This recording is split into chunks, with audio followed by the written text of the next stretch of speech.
We have a quorum. The committee will come to order. We don't have a quorum? Okay. Now we have a quorum? Okay, thank you. So committee is in order. Each member has before them a copy of the material that's on our agenda. So what we're here today to do is to consider the committee's budget views and estimates for the fiscal year 2020 as required by the Congressional Budget Act and in compliance with House rules. It's no surprise that the priorities laid out in this letter line up with the priorities of the 2018 Farm Bill. And USDA is ramping up that process of implementation right now. We'll be hearing about that later from the Secretary this morning. Our funding priorities focus on putting those programs we designed to help farmers, rural communities, working families, and others into place as quickly and efficiently as possible. The 2018 Farm Bill is a fiscally responsible bill that we are proud to say will help the people it's supposed to. It spends no new money, and we streamlined some of the programs and found some additional resources to do administrative efficiencies to do some of the things that we thought we needed to do. As the economy improves, the price tag on the SNAP program decreases. We created some new programs to help struggling dairy farmers. We invested in the next generation of farmers and ranchers, including farmers of color and returning veterans. We legalized industrial hemp. And I will just say to anybody that's listening, don't get overly enthusiastic about this. Slow down. There's a bunch of snake oil salesmen out there. And, hemp you know, oil salesmen? yeah. Well, this is going to be a good industry, but it's going to take a while, and we don't have any processing. And I just hear so much stuff about this. Everybody's all fired up about it. It's going to be good, but just slow down, take your time, and so we don't get ahead of ourselves. We also boosted support for local and organic foods. We invested in animal health measures, which is extremely important given the fact of avian swine fever and some other things that are on the horizon. Rural broadband expansion is something we've been trying to do. Tools to combat opioid addiction in rural communities. So there's a lot of good stuff in the Farm Bill. And as a result, we had an overwhelming bipartisan success. I want to commend the chairman for his leadership, former chairman Conaway, who is now the ranking member. We had 369 members of the House voted for the Farm Bill. That's far and away the most people that have ever voted for the Farm Bill in the history of the country. And I hope it makes it clear to all who are listening that these are priorities that have strong support in both parties across all growing regions and crops and in communities big and small nationwide. It's also my hope that such a bipartisan vote will set the tone for what we do here in the future. Our work on this committee is going to be bipartisan, if I have anything to say about it. Our challenges demand it. And amongst those largest challenges is what confronts us right now with our farmers and ranchers.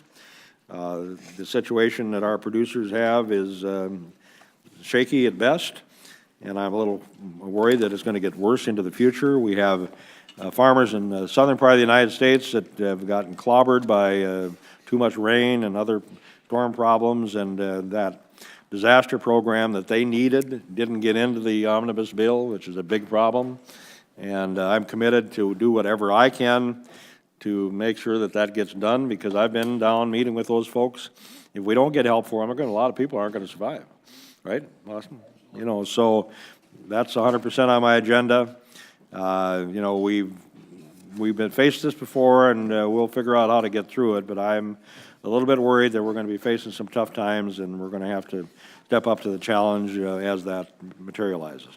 So with all that, I appreciate all the members of the committee being here, and for all of their work, the ones that have been here in the last Congress and the new members that are going to be helping us step up to the plate in this Congress. And with that, I recognize the distinguished ranking member from Texas for any remarks that he might have. Well, thank you, Mr. Chairman, and let the record reflect the portrait of you behind you. It looks very similar to the guy sitting in the chair. So it's we'll be able to watch you age right in front of our very own eyes. So thank you, Mr. Chairman. Appreciate that.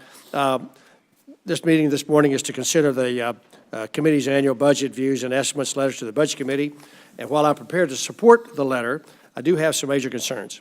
As everyone on the committee is aware, we're entering the 6th straight year of a recession in farm and ranch country. I'll not recite the litany of troubling statistics this morning, but suffice it to say things are looking very bleak in rural America. I would submit that if current conditions persist, this committee may have to reevaluate its position on the budget.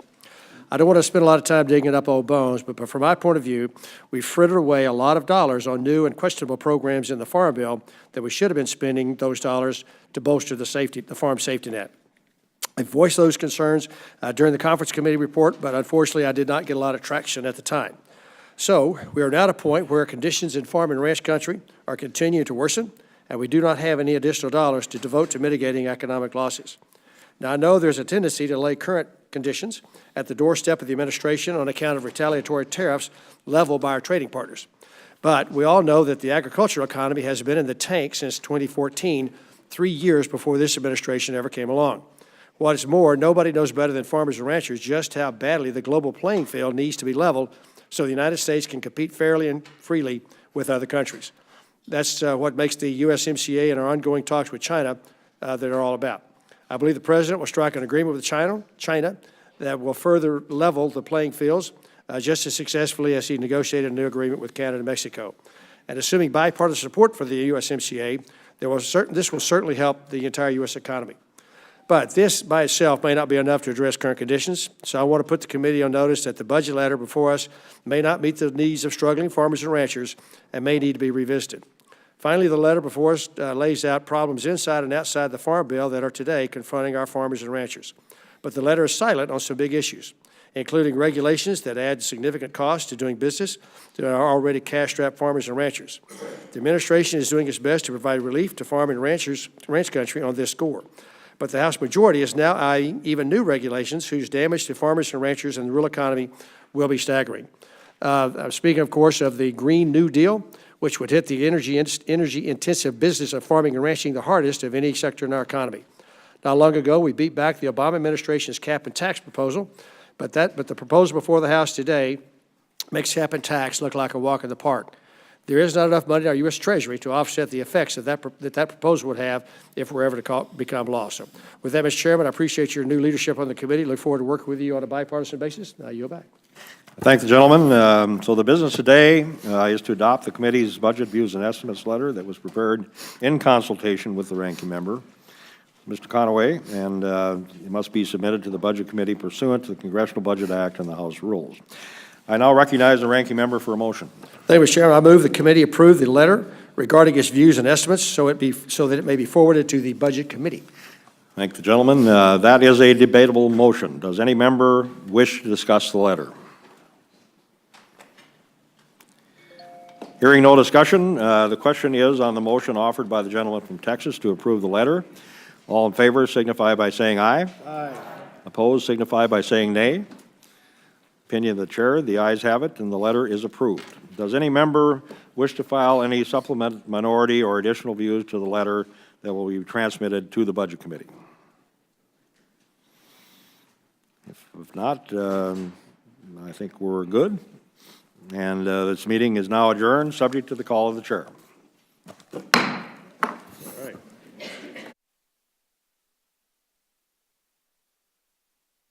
We have 15 minutes before the secretary is scheduled to appear. So I don't know what the protocol is, if we could start earlier or not, if he's here. But, pardon? What's that? Start at 10. It's posted at 10. I think you have to start. So the notice is for 10 o'clock. So we will commence at 10 o'clock on the dot, and we'll have the secretary give his views on the economy and what's happening with implementation.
All right, the committee will come to order.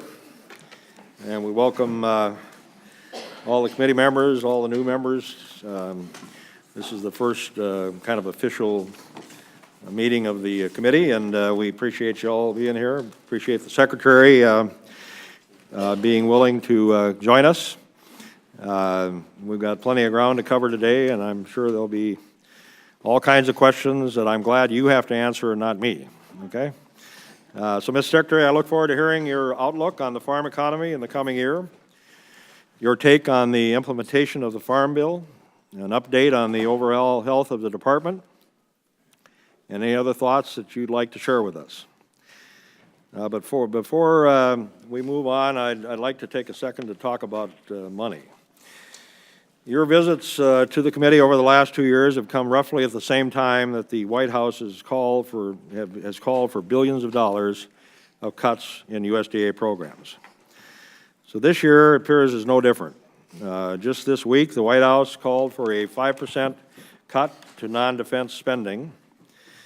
And while this is concerning on its own, it's compounded by your comments that this number may potentially be as high as 10% or higher. So that worries me a lot, and given the broad range of challenges that we're confronting as farmers, ranchers, rural communities, and working families, we're concerned about that. So, Mr. Secretary, it's, as you know, things have not gotten any better in farm country.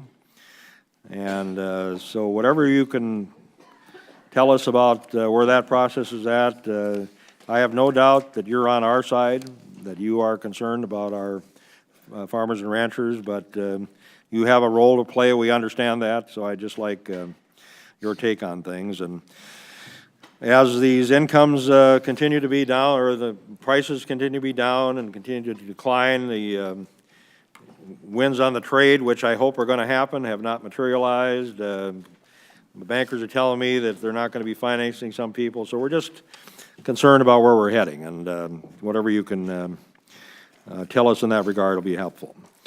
When it comes to the Farm Bill, the main thing that I have been focusing on is the dairy provisions.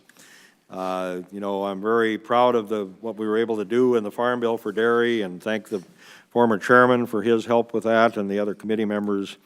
What I'm concerned about is, the dairy people were so soured on the old program that it's difficult to get them to look at the new program. And we've got a couple of dairy farmers in our part of the world going out of business every week or every month. And what I'm worried about is that we get the message out to these people that this is a different world that we're facing with this new provisions in the Farm Bill. And I've had some people tell me that the safety net we put in there is actually too good because you're going to have $9.50 above feed cost, which is $17.50 milk that you can get for a pretty reasonable price. So I'm doing what I can to get this message out. I've been talking to the co-ops, talking to the farm press like Horse Dairymen and so forth to get the word out to dairy farmers that if you're thinking about pulling the plug, give us a couple months till we can roll out this program before you make a decision. Because I think if you look at what's in this bill, that will change your mind. And I think the future for dairy is actually pretty good given this new safety net. So whatever the department can do to help us with that message, as I understand it, it's going to be probably early summer before you get these regulations written. But they will be retroactive, as I understand it, till the first of the year. We have some information for any of you on the committee that show what you would have gotten last year if this program would have been in effect in 2018. If you have 5 million pounds of milk and you signed up for the whole thing at $9.50, it would have cost you about $5,000 to get almost $100,000 worth of benefit if the program would have been in place last year. So I just hope that we can all talk to our dairy farmers and make sure that they factor that in before they go off and make a decision that's going to be irreversible. Because when we lose these dairy folks, it's hard to replace. It's hard to get the expertise and what it takes to learn how to be a dairy farmer back into place. The Farm Bill also provides resources to small communities for broadband, and we hope that that will be focused on people that don't have broadband and not overbuild existing systems like we've done over the last number of years. There's help for mental health and substance abuse, which are problems in rural areas. And what, as I said, doesn't help would be to take an indiscriminate whack at this funding. And so I know you're on our side. We'll do whatever we can to help convince the administration that this is not a good idea, and we'll see where that all goes. So it's my hope that you have good news to share with us today, and that there's some blue sky amongst the clouds that I've mentioned. And the thing about it is you've always given it to us straight, and I expect that you're going to do that again today. You've always been a fierce defender of the programs at USDA, and we appreciate that. And we look forward to your comments. And with that, I recognize the distinguished ranking member, former chairman of the committee from Texas, Mr. Conaway. Well, thank you, Mr. Chairman. I appreciate you convening this important hearing this morning on the state of the farm economy. Mr. Secretary, welcome back. Thank you for being here with us as well. Earlier, during the consideration of the committee's budget and views estimates letter, I commented on the extremely difficult conditions in farm and ranch country. As I said then, I wish we could have strengthened the farm safety net more in the Farm Bill, but folks in the other body had different ideas about what to spend money on. In any event, worsening conditions certainly warrant our close attention. Sure. Thankfully, there are some things we can do right now to improve conditions in rural America and farm and ranch country. And Mr. Secretary, I believe that you're at the tip of the spear on this front. You ably defended the critical market access for our farmers and ranchers gained under NAFTA while the agreement was improved upon under the USMCA. If we truly want to help our nation's farmers and ranchers and the entire U.S. economy, moving USMCA should be a priority of every member of Congress. Mr. Secretary, I know you're also working hard to ensure there is a successful resolution very soon to the ongoing trade dispute with China, a resolution that will help level the playing field for the United States and require China to live by the same rules that we do. During this process, I greatly appreciate the initiative you took to provide farmers and ranchers the market facilitation program to help them weather the unjustified retaliatory tariffs that have been imposed. And Mr. Secretary, I'm behind you and the administration in your efforts to unwind all the arbitrary and costly regulatory burdens that have been heaped upon our nation's farmers and ranchers, including the prior administration's Waters of the U.S. regulation and its climate change regs. Expanding markets, regulatory relief, and a strong safety net are three essential ingredients to help to a healthy and vibrant rural America, and you, Mr. Secretary, have worked hard to ensure on all three. I'm looking forward to visiting with you further at this hearing and offline about how we can improve the lives of those who feed and clothe our nation and the lives of all rural Americans. Our farmers and ranchers and rural Americans are still the backbone of our country, and if we keep them strong, we will also have a much stronger country. Mr. Secretary, I know you and I share this conviction. I'm grateful for all that you do.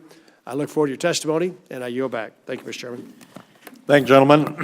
I just want to notify the members that you're going to be put in order by seniority based on the fact that you were here when the gavel was struck.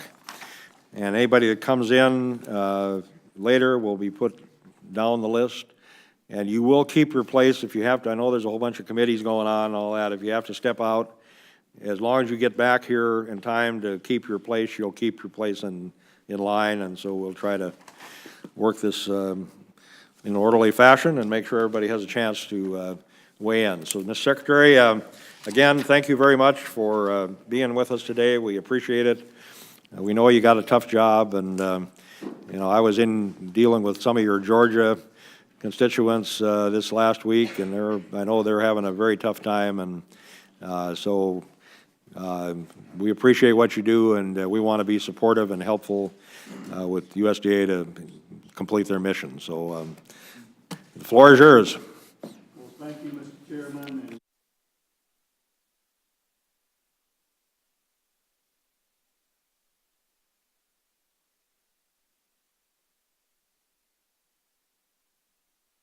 A good partnership with this committee, as well as your members. I come willingly. I thought it was better than being subpoenaed, but nonetheless, you stated the obvious. The farm economy, and coming to speak about the farm economy, we know it's tough out there. And you mentioned one sector certainly that probably has been under more duress than most any. That's the dairy industry, and we'll talk more about that later on. I think if they can hold on, help's on the way thanks to the Farm Bill. So we know that the farm income has fallen about 50% over the last 5 years. There are very few businesses that can survive that kind of revenue decrease. That's from 2000, probably the peak in 2013. Most commodity prices have fallen while global stock levels, due to good growing seasons around the world, primarily in other places, have rebounded with several years of record production. Working capital, farmers, just like any other business, depend on working capital to fund their operations, and has decreased by 70% since 2012. Farm debt's been rising more rapidly over the last 5 years, increasing by 30% since 2013. But fortunately, we're not to the levels of the early 80s. I don't think we'll get there, but what you all have done in this farm bill and previous farm bills, I think, has been a great safety net with crop insurance primarily that enable our farmers to be better risk managers. Certainly, I think one indication of that is relatively firm land values have kept farmer debt to asset levels relatively low by historical standards, and certainly our low interest rates over the last number of years have helped as well. So we are projecting, USDA and our economists are projecting a net farm income of $77.6 billion. That is an increase from last year, not including the market facilitation program. But it remains to be seen. In farming, as you well know, it's never over till it's the crops in the bins and the checks in the bank. So many things can happen, as we saw in 17 and 18 regarding disasters. The current state of the rural economy, as you indicated, Mr. Chairman, leaves many producers vulnerable to market disruptions, including illegal retaliatory tariffs and disasters, as we said. Overall, I think the new Farm Bill fulfills the primary goal of farm programs, helping farmers, ranchers manage risk and continue to producing food, fiber, fuel in good years as well as bad, as well as taking care of our consumers and safety, food safety in many ways as well. We were honored to participate in the deliberation of the Farm Bill last year. I was very proud of our team in providing over 2,000 items of technical assistance, both to majority and minority in that area, both Senate and House, and we believe that you all gave a good product in the end of the day. And we're eager to implement that Farm Bill. Our Deputy Secretary, Steve Sinskey, is already leading those implementation efforts. We had been since the beginning, even prior to the signing, as we knew I had some heads up about some of the provisions there. We actually continued during the shutdown, although in a more limited basis during that period of time. And so we are following a process similar to one that USDA put in place to implement the 2014 Farm Bill. Our Farm Bill Implementation Group formally met on December the 20th, and as the signing of the bill, the enactment and catalog provisions requiring action, assign them to responsible agencies, and finalize timelines for implementation. We also have already begun and are getting stakeholder input on how best to implement the provisions. Just on Tuesday, yesterday, our FPAC, Production and Conservation Group, held a public listening session. I think over 600 people were there and present, and many others joined by the internet. So these formal and informal listening sessions will continue. So although not under the direct jurisdiction of the Ag Committee, these are the top 3 legislative issues that farmers continue to raise with me as I travel. Certainly are trade. I think we'll have some discussion about that today. Labor, a legal farm workforce. Labor is becoming more and more difficult to attract in most all areas of the country. I don't hear of any people that are flush with ag labor in that regard. Regulation, as the ranking member mentioned, we're continuing to work on regulations to keep it safe but make it productive And the fourth thing that we hear more about now, certainly in certain regions of the country, from California to Florida, the Carolinas to Georgia, are the disaster programs. So in conclusion, over the past 2 years, as I've traveled across the country, in fact, been to 48 states since May of 17, and we'll finish up that last 2 this year. Hear directly from the people we serve. It's important for us to get out among them and to look them in the eye and to hear directly from them. So I'm proud of the great strides that the good men and women of USDA are making. I found them to be an honorable, hardworking workforce when we got there. Our goal and our mantra that drives us each and every day is to be the most effective, the most efficient, the most customer-focused agency in the federal government. So as we work to implement the 2018 Farm Bill, we want to keep in mind our motto that we think drives us in all that we do, and that's to do right and feed everyone. So thank you for the opportunity to testify, and I look forward to discussions with your members. Thank you, Mr. Secretary. We appreciate that. And with that, I'll recognize myself for a couple of questions. I had talked to you, I don't know, a month ago or so about this Asian swine fever situation in China.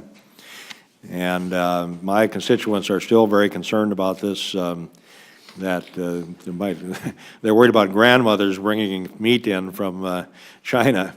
And has there been any significant upgrade at the airports with these flights that are coming in from mainland China to make sure that we don't have this potential swine fever coming in? As far as I understand it, it's decimated the hog industry in China. If this gets into the United States, it's going to put us out of business. So are we on the ball here?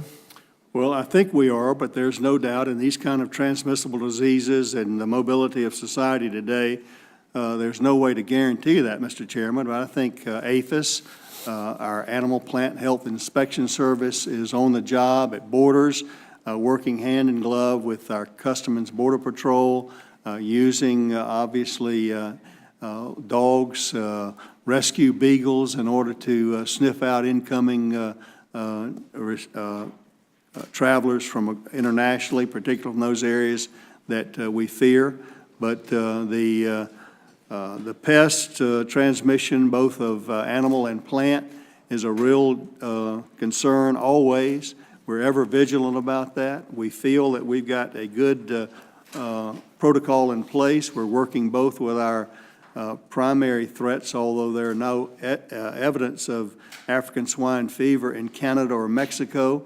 You know that we both enjoy very long borders and fairly porous borders with each, and that's a concern. So we work with those countries. We are going to Ottawa in the end of May to, again, collaborate on our protocols, making sure that we're all aware and doing the same thing. Awareness is the first key, but inspection and checking is second. I think we're doing that. Something like this is just no way to guarantee, but I believe we're doing everything possible at this time to be as preventive as possible in a very devastating disease. It's the mobility of our swine population in the United States, as you well know from your area. Many of these pigs are born elsewhere, and they're transferred to be fed out in other parts of the country. And there are a lot of pigs on the road at any given time, which makes it very difficult. Unlike maybe a regionalization or a concept in poultry, where you can more identify and encapsulate the mobility of our pig population, makes that more difficult. But I believe we're doing everything we can. Well, I'm glad to hear that, and whatever we can do to help, we're there. You were last weekend, I guess, at Pheasant Fest in Illinois. Am I right? I was in Chicago last Saturday. So I guess you indicated that you're going to hope to reopen the CRP sign-up by the end of the summer. Is that just the continuous, or does that include a general sign-up? We will begin with the continuous. If I can refer to notes, I've got some notes about when we expect those deadlines of those to begin. The answer to the question is, you well know, and these regulations on top of all the things we do are based on how we have wrapped ourselves in a lot of checks and balances in this world, is very difficult and onerous many times to get through. We expect all of the CRP pieces on the general sign-up to be around December the 1st. I think we'll probably be available sooner than that in continuous in that way. I know that's an interest of yours, and I think the things you've done with the whole field and Senator Thune's contribution over the short-term prospects make a real purpose of CRP from producing on the healthy lands and keeping these fragile lands for passive fallow with wildlife growth and others will be helpful. Well, we hope so, and we'll have to see how this plays out. But I have been concerned that all of the focus has been on continuous, and there's been no focus on general sign-up, which I think is a big mistake. Sure. And especially for wildlife, big field CRP is what made wildlife come back. Right. And the reason we're losing it is because we're losing those big tract CRP, in my opinion, and not my part of the world. But anyway, and the last thing, I'm over my time, but just your implementation of dairy, as I understand it, you're hoping to get that done by June, is that correct? We are. I just had that in front of me here, and I think I covered it up. Let me give you the dates on our dairy margin. We think that we will have sign-up beginning June 17th, if that's specific enough. Now, we make these predictions. We're not totally in control, as you know. It goes through an OMB process, whether it's significant or not significant, but these are what we think we can achieve. The interesting thing on the net refund provision that you all had on prior premiums, we think we can get that out in early April, middle of April, or at the end of April on the net refund begins there. We think the calculator for farmers to calculate will be ready in the middle of April, and we think on July the 8th, and we think that they can begin receiving the retroactive payments up to then. And one of the challenges we've had on calculating it, in the effort, I think, in the last 14 Farm Bill, in order to get people served quickly, they use paper recording there on many of the components. So it's not electronic. It's much more laborious to go back on the first 2 years and calculate who got payments, who didn't, and whether the farms have been converted, they're still in business. There's really a lot of manual administrative work that has to be done on those first 2 years. I think we could achieve even faster results if we didn't have that provision. Thank you. Thank you very much, Mr. Secretary. I recognize the gentleman from Texas. Thank you, Chairman. Mr. Secretary, many of your predecessors have shied away from reorganizing the department. You seem to have taken this head on. I've taken a lot of heat on some of the decisions you've made, but most of them seem pretty rational to me. One of those was to create FPAC and the FPAC Business Center. Will you please provide an update on the Business Center, plans to modernize the IT infrastructure, about how far along are you with the process, and are those efforts improving program delivery and customer service at FSA, RMA, and NRCS? Would you visit with us about FPAC? Thank you, sir. I think, again, while many people maybe misunderstood our motives initially on that, we began with the premise that if we're going to be customer-focused, we need to not have customers going here and yon or reporting to different lines of reporting there. And having NRCS under in with the Forest Service, we felt made more sense to have it aligned with our FSA offices, and created FPAC, the Farm Production and Conservation Mission Area, with a single secretary, Bill Northey of Iowa, who was the Secretary of Agriculture in Iowa, an authentic farmer himself. And I've been very pleased with the assimilation. After the early move your cheese kind of problems, I've been very, very pleased with the anecdotal results that we hear from internal and external customers. Both our NRCS and FSA, as well as our customers, I think have given good accolades to that. One specific example, during the shutdown, as you recall, NRCS was funded through mandatory programs, and they were in the FSA offices co-located in many places and were helping answer farmer questions there, even though they couldn't do the FSA work. They worked together and helped them catch up that way. So I think it's really a joint effort in serving the primary focus is serving that customer across the counter, whether it be from farm plans, conservation issues, or signing up for programs or loans for the FSA office. So I think by all accounts, that combination has been a success. So the backbone IT infrastructure, all the resources needed to be able to combine those to allow that one shop sign up, that's you have the resources to make that happen? We're making progress. You know that IT doesn't move as fast as many of us would like, but we are making progress on that. Our goal initially was to have like one application. We've had different between RMA, or the risk management, or crop insurance. We have different criteria and different blocks there. NRCS has different blocks than FSA. What we're trying to do from an IT perspective, or have some commonality there where people could look from a crop insurance to an NRCS to an FSA application and have some of the common things filled out there where farmers would not be asked to go fill out all three. And they use different units. Sometimes one uses acres, one uses bushels, and it's a lot of things to work together, but I think the Business Center and the IT is making progress on that, and hopefully we'll have that soon. I would say soon would probably be early 2020. Thank you, Dad. The time remaining, would you give us your thoughts on USMCA, where it's at, where the wins are for production agriculture, and just your perspective on the trade deal?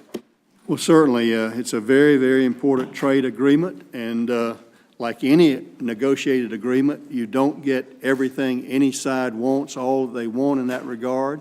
I think if you remember when we began this process, there was sort of a big sucking sound from all of agriculture in the U.S. that said, oh no, don't withdraw. NAFTA has been relatively good for agriculture, and I think we would agree with that. The fact is there were some things that had been left out of the original NAFTA. President Trump had committed to a better deal, and I think if one is honest and objective in looking at the USMCA agreement, basically in every sector, in every section, in every chapter, you will find an improved agreement from labor to ag to phytosanitary provisions to intellectual property to electronic trading, certainly to rules of origin that will bring more jobs back to the U.S. But for agriculture, it's improved. I think certainly there are people in some parts of the country, both in the southernmost part in Florida and Georgia, and vegetable producers were not able to get the seasonal and perishable vegetable provisions they wanted. I can tell you that Ambassador Lighthizer hung tough and promulgated those until the very end, and at trading day that fell off. But by and large, they're continuing to work on side agreements whereby they can still have their day in court regarding a dumping, countervailing duty type of situation on those products. But I think all in all, the USMCA agreement is improved, and I hope that we can all look at the objectivity of it and understand this is in the best interest of the United States of America economy, and vote for its ratification. One area, and if you'd like me to continue on the 232 tariffs, I can do that, or I can answer that later. There'll be other members that want to talk about USMCA, but Mr. Secretary, thank you for your solid service to rural America, and you're making a great secretary. Thank you. Yeah, you're back. Thank you. Thanks, gentlemen. Gentleman from Georgia, Scott. Thank you very much, Mr. Chairman. Mr. Secretary, first I want to thank you. I want to thank you for the great work and partnership that you provided in helping us get the $80 million for the African American 1890s land grant colleges and universities. $80 million in the Farm Bill. Thank you so much. I can't tell you how appreciative we all are. And while I'm at it, please say hello to my good friend, your cousin, Senator David Perdue, who provided the sterling leadership in the Senate. What an extraordinary bipartisan program we have started together. Thank you for that. Deeply appreciated. Now, Mr. Secretary, I am very disturbed. I'm very frustrated with the treatment or lack of treatment of our farmers with these natural disasters. According to the University of Georgia, Georgia has suffered $2.8 billion in losses. On top of that, Mr. Secretary, we have got to do something. This is terrible. Agriculture is the single most important industry we have. It is the very foundation of this country, still is. You recognize that. You've traveled to all 50 states, and you know as I do, that in 44 of those states, it is agriculture and agriculture businesses that is the largest share of these states' economies. It's the food we eat, the water we drink, clothes we wear, our shelter. Who can be any more important to us than that? But right now, Mr. Speaker, I'm sorry, Mr. Secretary, we have got to sound the alarm bigger. If we don't get some payments down to our Georgia farmers by April, we lose the planting season. That means 2 years that we're losing the planting season just coming from one natural disaster, Hurricane Michael. And in the last 3 years, we've had 3 different back-to-back. In 2016, we had Hurricane Matthew.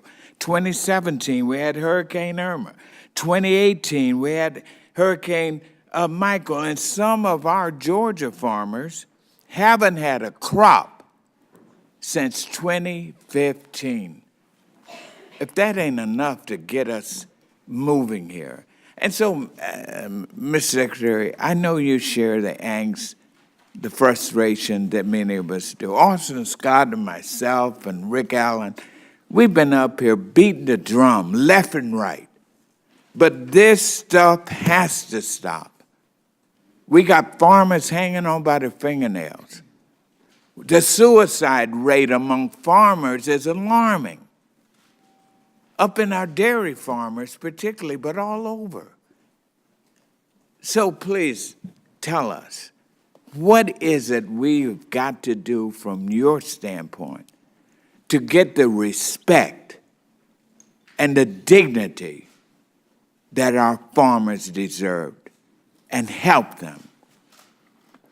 To my friend Congressman Scott, I'd probably be better off just say amen and stop, but it's heartwarming to see you and your colleague, Mr. Scott, and Mr. Allen on the same team there, advocating for those disasters. And you all live it, you know it, you got constituents there.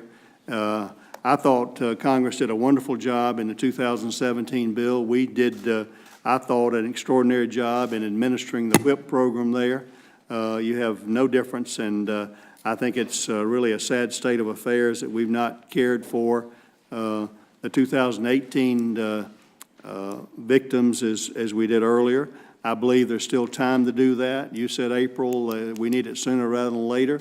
Hope we can do it even before April. I know that the Senate has dropped a bill that does take care of that. We were frankly disappointed because it had been in most versions of the appropriations bill prior until the last times, and hopefully we can see that restored. I think it's the right thing to do. Frankly, it's the necessary thing to do, as you said in your part and from your observation, and I appreciate your passion about that. I certainly appreciate your passion about the scholarship money that was done. That's I feel a little bit like Davy Crockett's son. Me and Daddy killed the bear. You killed the bear, and I was there and watched. But Thank you. We appreciate your passion in that. I'm happy that we agreed very early on that these are students that we want to inculcate and incorporate into the future of agriculture and USDA. And I think we're making good progress there. I've been to many of the 1890 schools, and they've got some great programs. Been down with your colleague, Mr. Lawson, at his alma mater, and I think your alma mater, I believe. Sir. And they're doing good work. So we look forward to utilizing the extra money. I'm glad to see you're presuming about that other $40 million from the appropriators, our $40 million. So we'll see how that works out. But nonetheless, we're going to do a good job of that. But I want to echo your comments to your colleagues primarily, and I know the message is to all of us. This disaster must be done. It must be done soon, or there will be some real harm going on. Thank you. Absolutely. Thank you, Mr. Secretary. Thank you, gentlemen. Gentleman from Georgia, Mr. Scott. Well, guess what I want to talk about? Secretary Perdue, always good to see you. You mentioned the USMCA, the seasonal issues with the dumping. Obviously, for the farmers that I represent, that is the number one concern is that there are no provisions in the current draft that would keep Mexico from dumping at a subsidized price into our markets at harvest time. And so that's something I look forward to having further discussions about. I have talked with Secretary Lighthouser about it as well, and I appreciate the fact that you brought that up without being even having to be asked about it, that you recognize that that's a concern for our growers. I want to, but the number one issue right now, and quite honestly, I get more phone calls from bankers than I'm getting from farmers. Sure. These days about disaster relief. And I know that you were there with the president, I think it was October the 15th, and the vice president on October 16th, when Vice President Pence, who I very much like and respect, made the statement, we will be with you until we succeed, I believe was what he said. Certainly there was a sense of relief that came across at the Sunbelt Ag Expo in Colquitt County when those statements came from Vice President Pence. I know a Senate bill has been introduced. I know Senator Perdue, I saw him on Monday, and Senator Isaacson have both indicated they're doing everything they can to push that bill as soon as possible. Before I go any further, I want to thank Jim McGovern, the chairman of the Rules Committee, and Sanford Bishop for their work in helping us plus up the amount available to agriculture, to agriculture for the bill to a number that is much more reasonable with regard to the total losses are. But I'm at a loss for what to tell my people. When I get off of I-75 and I go home, I drive past these fields. I drive past these farmers' homes. I know these people. We go to church with them. I've been telling them since October, help is coming. And I honestly don't know what to tell them anymore. It feels like a broken promise back home to the people when we just keep saying, help is coming. I think that's certainly understandable. I believe, based on what we were all led to believe, that this money was in that appropriation bill and was removed in the crisis of whatever. I don't know that it does any good to even try to do the forensics on a blame game from a diagnosis. I think we've got to go forward, and I think use the structure that's before us right now to cure this as quickly as possible so we don't have to answer those questions very long. We've both gotten them, and they're reasonable. Not only, as you said, we're producers, it was as much their financiers asking that of whether they're going to be able to pay out loans for people that had great crops. We know that we have a good safety net in the Farm Bill, but things like pecan trees and timber and those kind of things, even losing the bumper crop in cotton that was blown away, and the safety net there doesn't replace the profit was needed to repay loans and go forward again the next year. So I think we just need to go forward expeditiously, as quickly as this Congress can move to rectify what was, I think, a significant leave out of the previous appropriation there. I do believe that your colleague in the state and the the chairman of the Appropriations on Ag, Mr. Bishop, is very interested in that. You know that he has many of these producers in his district that got hardest hit, and we do appreciate Mr. McGovern and others plussing that up. If you look back at how we expended the WHIP program for 2017, I think you'll find that we did it very judiciously, and frankly, there have been very little complaints that I'm aware of since that time as well, and we expedited that, and I think made you all proud of putting the money out there, and we got it in the hands of the people that needed it most. And I think that the previous whip is proof that the checks and balances are there with that system, so that that we provide the relief that is necessary, but that we're not making somebody more than whole prior to the storm. And so I appreciate your support of the farmers. I know you feel the pain as I do when you go home. You live in the 8th district, and just any help with helping with getting this thing expedited would be appreciated. The good news, I think, Chairman or Mr. Scott, is that having had the experience last year of designing that program, I think we're way ahead of the curve. It won't take us nearly as long to implement and get money into these hands as it did last year. Even though that was quick, I think it'll be a very similar type of program. Trees and those kind of things have not been a typical issue of the Farm Bill before or part of USDA, but we think we have a better, after the citrus experience last year, we've got a better idea of how to do that. Thank you. Thanks, gentlemen, and I want, as I said in my opening statement, I'll do anything I can do to know how much anybody will pay attention to me, but whatever good it'll do, we're there to help you. Gentleman from California, Mr. Costa. Mr. Chairman, I always pay attention to you. And for the ranking member, this is an important hearing for our House Agriculture Committee to get a report early in the year by our Secretary of Agriculture to discuss the status of the challenges American agriculture is facing, and they are many. And we know the farm economy is suffering, not only across the country, but in California as well. As the new subcommittee chair of Livestock and Foreign Trade, in speaking with the chair of our committee and members of the subcommittee, we intend to early on hold a hearing as it relates to the challenges facing U.S. dairy industry and the changes in the program that you cited earlier in your comments. And the timeline that you laid out to us, Mr. Secretary, I think will be probably good as it relates to better understanding how we attempt to address the economic challenges, the loss of liquidity that is affecting dairy, not only in California, but around the country. So we look forward to coordinating with you on that timeline and on that very important subcommittee hearing, probably in April, I would guess. Let me also cite to you, before I get to my question, Mr. Secretary, that on February 1st, a significant portion of the California congressional delegation sent you a letter about the impacts of the devastating forest fires that have impacted not only California, but the entire West. The United States Department of Forestry obviously has the responsibility for the jurisdiction of coordinating with individual states.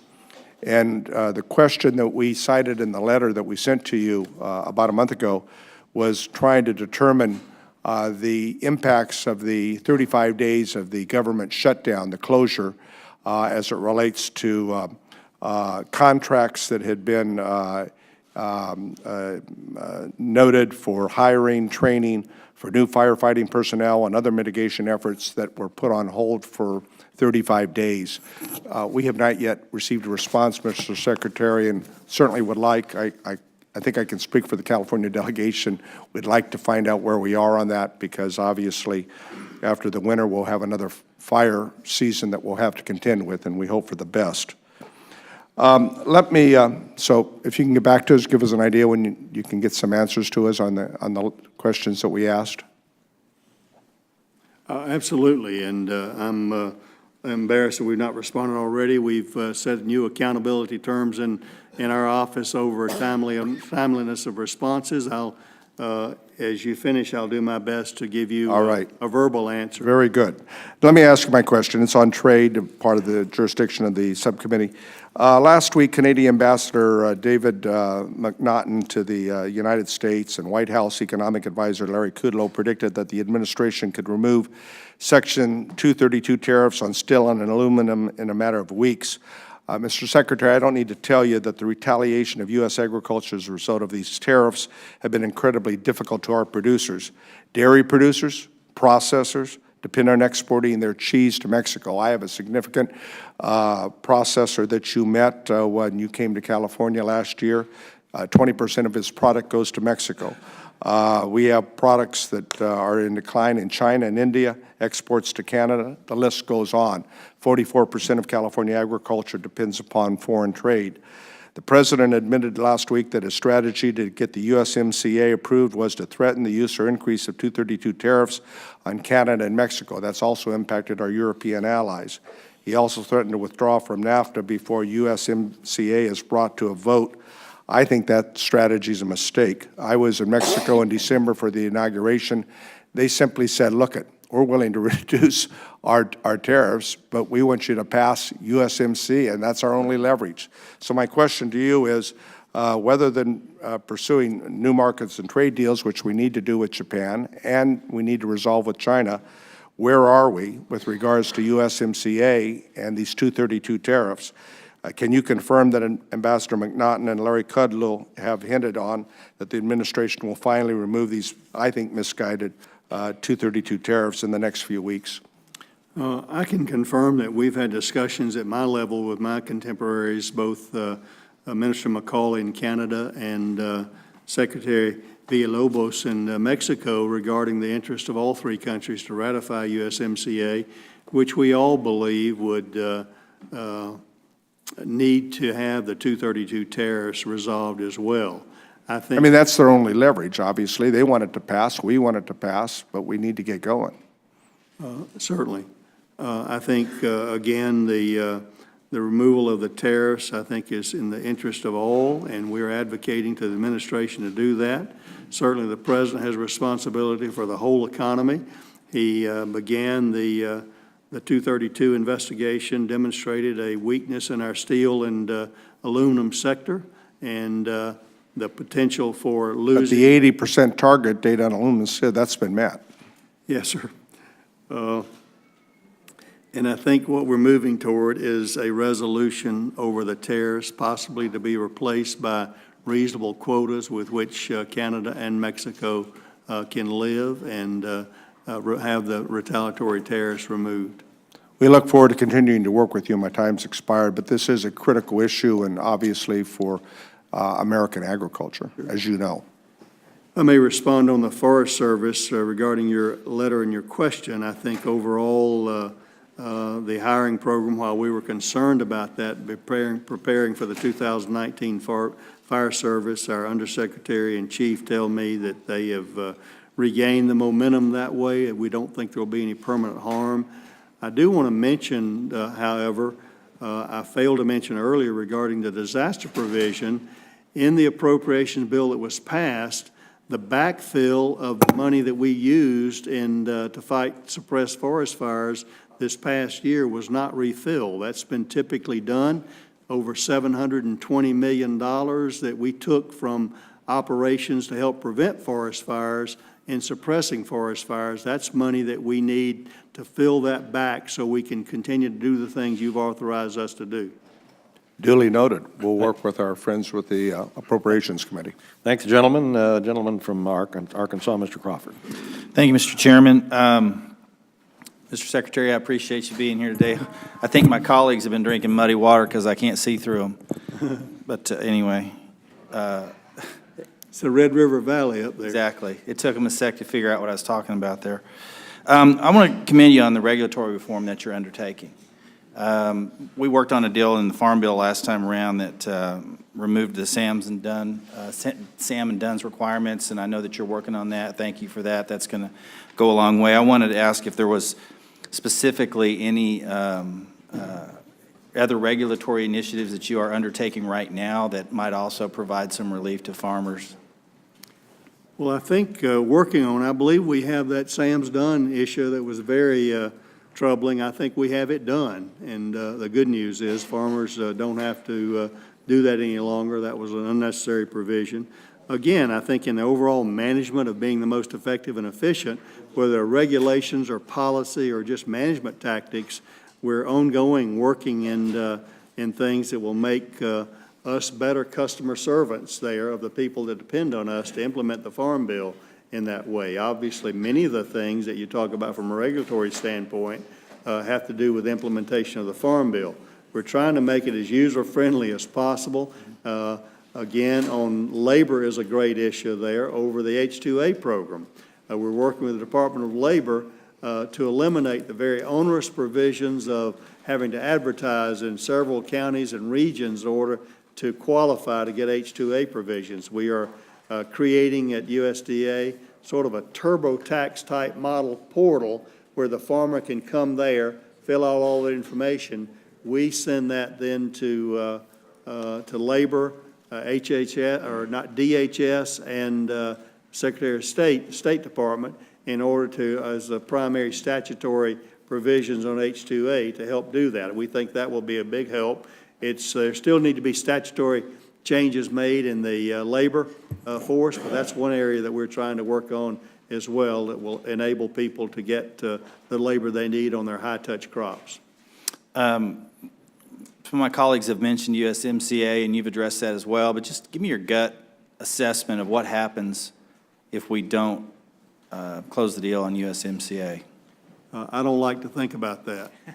I don't either. I think it would be devastating, and I hope everyone and all 434 of your colleagues understand the threat that would be to the U.S. economy, especially the ag economy, if we don't ratify that. I hope that, frankly, everyone here, who I believe is well-intended, will put partisan politics aside to vote for the benefit of the country and the U.S. in ratifying the USMCA.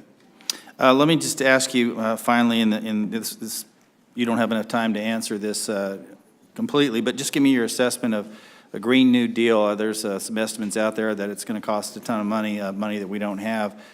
Certainly, what we know is that farmers are active environmentalists as opposed to environmental activists, and so I think we can count on farmers to do the right thing with regard to protecting the environment. But give me your assessment on the Green New Deal as it's proposed and what the impact might be on agriculture in general. You're right. I don't have time to answer that. But aside from giving our cattle Pepto-Bismol, I'm not sure what we can do. Well, I won't ask you anything further, Mr. Secretary, but I do want to commend you again for doing a fantastic job. It's very satisfying to see the right person in the right job at the right time, and you are certainly that person. So thanks so much for all you do. Thank you. Thank you, gentlemen. Gentlelady from Ohio, Ms. Fudge. Thank you very much, Mr. Chairman, and thank you so much, Mr. Secretary, for your testimony.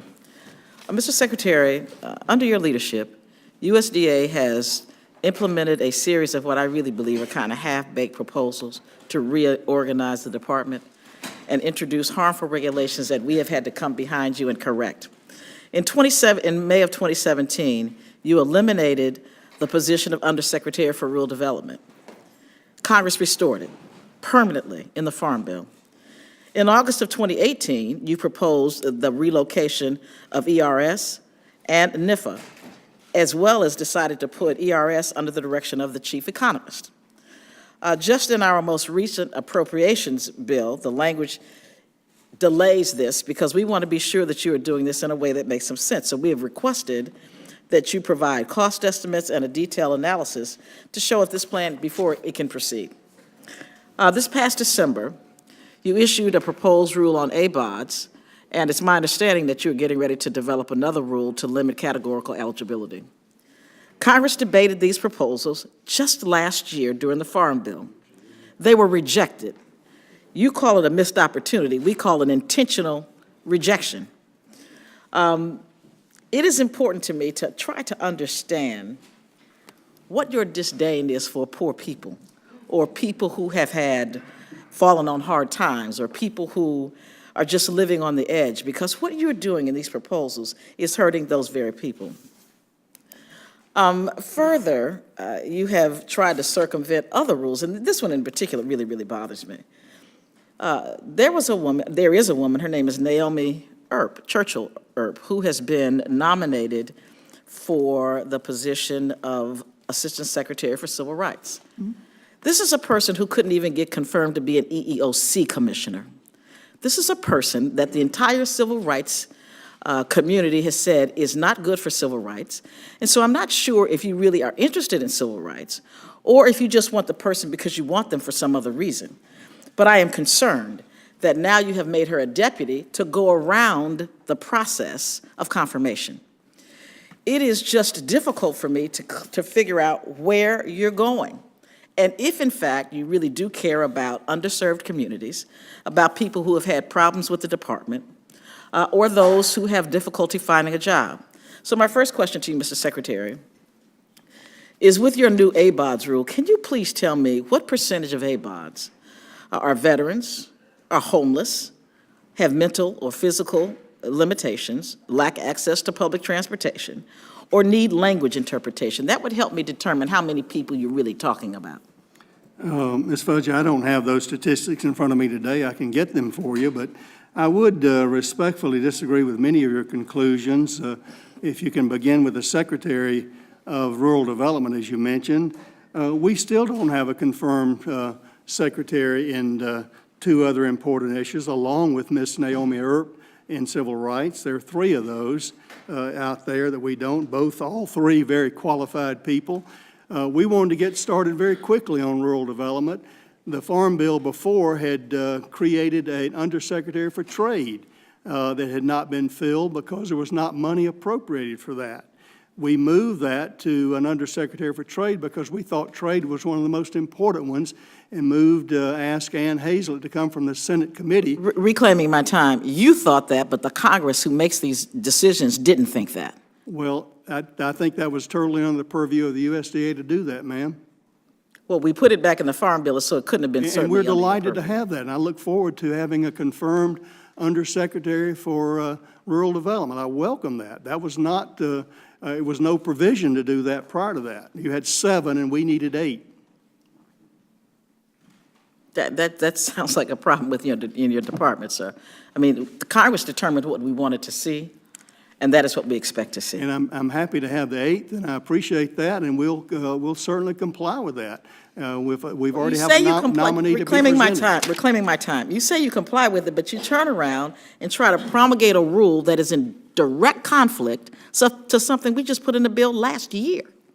I think I do classify as a missed opportunity, and I want to just, since you brought that up, I'd like to give you a couple of quotes from former Democratic presidents. When this bill was signed, for instance, President Clinton said, "I've made my principles for real welfare reform very clear from the beginning. First and foremost, it should be about moving people from welfare to work. It should impose time limits on welfare.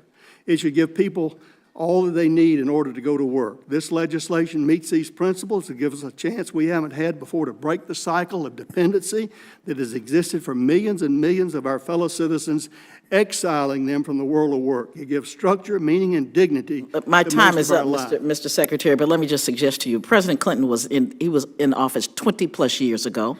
Secondly, the economy has changed. And thirdly, and more importantly, you can't even tell me who this affects. I yield back my time, Mr. Chair. I'll be happy to. I'd like to quote from another president who was in office long before that, President Franklin Delano Roosevelt, who said, "The lessons of history show conclusively that continued dependency upon relief induces a spiritual and moral disintegration that is fundamentally destructive to the national fiber." Thank you, gentlelady. Gentleman from, let's see here, Tennessee, Mr. Desjardins. Thank the chairman. Secretary Perdue, we're very grateful to have you here today. So many of my friends back in Tennessee at the Tennessee Farm Bureau, Tennessee Cattlemen, Poultry Industries, Cotton Council, et cetera, have been so pleased with the attentiveness you've shown to Tennessee, making many trips there, and they're very, very grateful for your service, so we thank you for that. One concern we have in our district, and I'm sure many others here, is the rural areas have continued to struggle with insufficient internet connectivity and broadband service. Could you talk about the changes made in the new Farm Bill to improve rural broadband, and as well as the USDA's plan to implement those changes and help bridge the digital divide? I appreciate this question very much. I think it has the potential to be one of the most transformative things we can do for rural America, to bridge the urban-rural divide with connectivity and data access, certainly in telemedicine, distance learning, rural economics, of entrepreneurship, as well as precision agriculture. I think we need a moonshot of broadband connectivity all over this country, not just in Tennessee, but in every rural hamlet, field around around this nation. And I think the sooner we get there, the better off the economy or the country will be. We've taken the $600 million that you all appropriated last year and developed a very good program based on those unserved areas, not duplication for applications. People are busy doing their applications. We've given them information, and we hope to receive those applications very soon to deploy these and demonstrate to you all that USDA can get the job done regarding rural broadband connectivity. What does really soon mean? Can you give us a time frame? Yes, the application should be accepted around May 1. Excellent. As you're aware, I want to turn to rural lending for a minute. You're aware credit availability is crucial to farmers, ranchers, and forest owners. There's been some concern in my district regarding USDA's lending branch of the Farm Service Agency. What is the USDA doing to ensure FSA offices are staffed and ready to meet the needs of the vulnerable producers?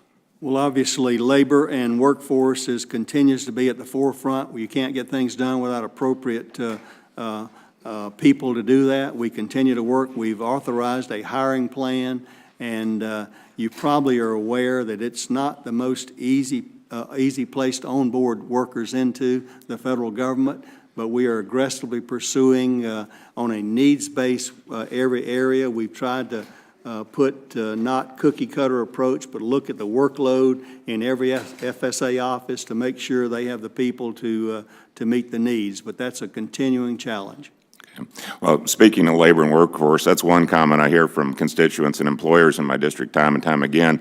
They're very thankful for this booming and robust economy, but very frustrated about the insufficiencies in the workforce.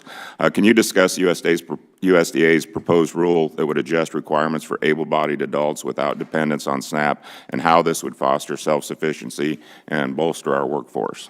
Well, as part of our previous conversation, we think, again, the helping people. We believe the purpose of our welfare system should help people to become independent rather than permanent dependency. We believe it does this with 6.5 million people unemployed and over 7 million jobs out there. We think, again, from the 20-hour a week of training or volunteer even or working, if people have a job that's they still qualify for SNAP, they'll still be eligible to get food assistance in that way. So we think we're helping people to again, move into the dignity of work and the respect of providing for their families. It amazed me that that was taken out of the Farm Bill when across the country over 80% of people agree with this concept. Whether you're a Democrat, Independent, Republican, you can go ask your constituents. People believe that able-bodied people who can work should work. Do you have any idea why there might be so much pushback and concerns on this measure? And can you clarify to help alleviate that issue? I have no clue. Well, me either. Thank you for your time.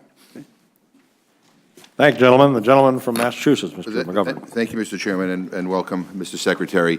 I was here, I think, with the first time you testified before this committee was, I think, back in May of 2017. And as you know, I care very much about the issue of food insecurity and hunger.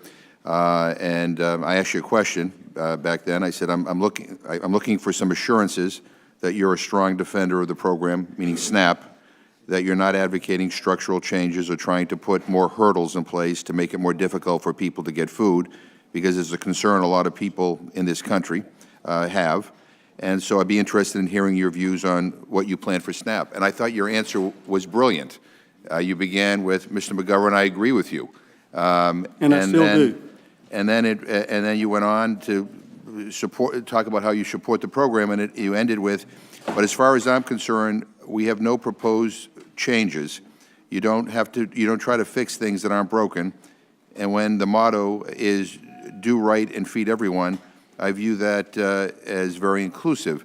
And I was comforted by that. And, but like my colleague, Ms. Fudge, I'm concerned about some of the actions by the department, especially in the aftermath of a farm bill which rejected some of the issues that have been raised here by my colleague from Tennessee, and that's with regard to able-bodied adults without dependents.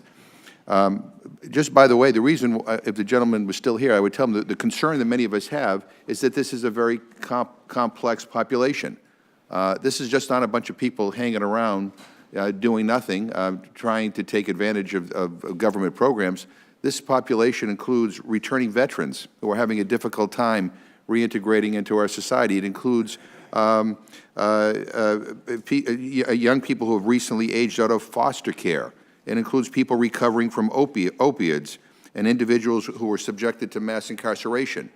And I also want to say to the gentleman who left, and Mr. Secretary, to you, I think you mentioned that we don't want to encourage a life of dependency on these programs. That's not the reality. I mean, the average person on SNAP is on the benefit for less than a year. And that's according to your own statistics in your department. And so I'm concerned about the proposals that you're putting forward.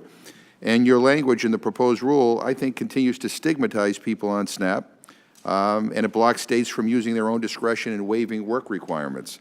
You know, different states have different needs, and as we all know, this would especially create a crisis in rural areas. Able-bodied adults without dependents, as I said, are a complex, already vulnerable demographic that will be further immobilized if you take their food away. So I guess my question to you is, was there any specific research FNS used to justify this rule change? Governor, let me say initially that I appreciate your passion for this constituency, and I think I stand by my answer when you referred to my question last year, and I still think that we agree on many of those things. I do believe that what I said earlier regarding dependency is, I agree with President Roosevelt. I think it leads to a decline in personal dignity. We are talking about able-bodied adults without dependents. Some Correct. of them have issues. Right. I think what you all have done masterfully in criminal justice reform destigmatizes that part of the population. We're talking about not just getting a job, but getting prepared to go to work, which I think enables them. I was a former governor. My job as a governor was to draw down as much federal dollars as I could because I didn't have any skin in the game. Right.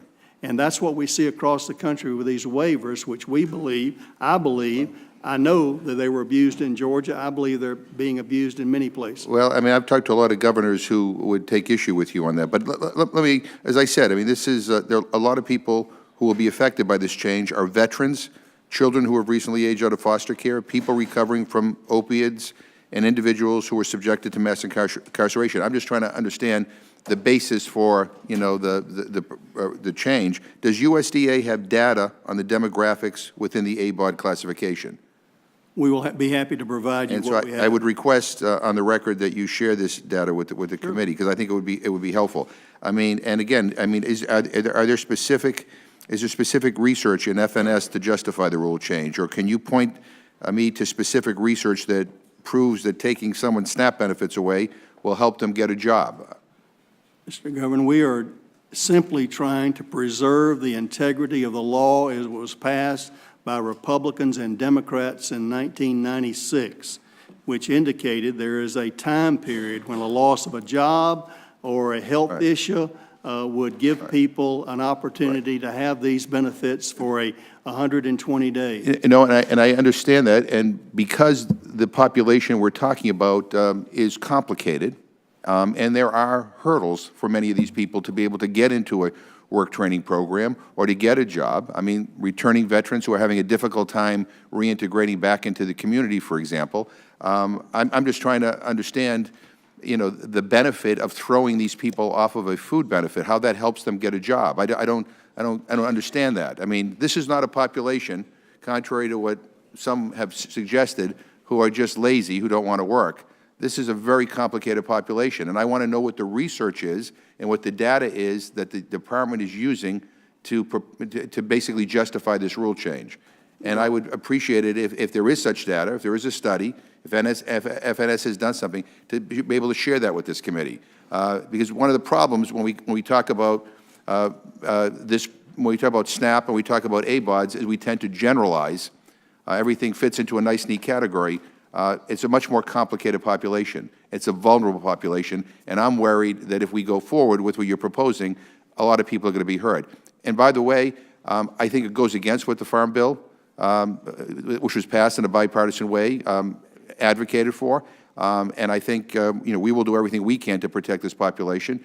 And if that means going to court, we will go to court as well. I appreciate that. We are actively and aggressively addressing many of the needs of the veterans and incorporating them into USDA as well as agricultural environment to help these people. We've got education and training programs specifically for them, as well as some of the other vulnerable populations that you mentioned. Well, we would appreciate any research that you have or any data that could justify what you are doing. I appreciate it. Thank you. Thanks, gentlemen. Gentlelady from Missouri, Huckler. Thank you, Mr. Chairman, and thank you, Mr. Secretary, for all that you are doing. And I know that you care about all Americans, no matter their income level. And specifically regarding the conversation we just had, I just wanted to clarify that the changes and the proposals that you are putting forth don't kick people off. They give them an opportunity to get some training. And then if they participate in a training program to help them link to the 7.3 million open jobs available right now, that they can keep their benefits. Isn't that correct? Better said than I did. Okay, thank you. I wanted to move on to the program that was referenced earlier about relocating the two USDA research agencies, the National Institute for Food and Agriculture and the Economic Research Service. And I just want to let you know that those of us in Missouri are excited about that opportunity. I think you've gotten some letters from us commending you on that. We believe that we have the personnel and the individuals with the skills necessary, and we would love to have those located there. Could you kind of give us an update on your rationale for why you wanted to move this agency out of D.C., out of the Beltway, and move it closer to the heartland, closer to where the farmers are? Sure, surely. You, along with 135 others, would be happy, I think, with the expressions of interest that we got, and we're certainly doing a very thorough, objective process. In fact, we engaged an accounting firm, Ernst & Young, that's used to doing these kind of relocations assessments in order to make sure that we did not involve any kind of political pressure or biases in that in any way, evaluating these, and there are some very interesting offers out there. Certainly, from a management perspective, having been governor as well as a business person, I think you go where you can attract the best labor force. And what we saw from testimony, I think a letter that Mr. Ramaswamy, who was the former director of NIFA, talked about the difficulty of living in Washington, D.C. with its cost of living. We think also it's costly to the federal government here.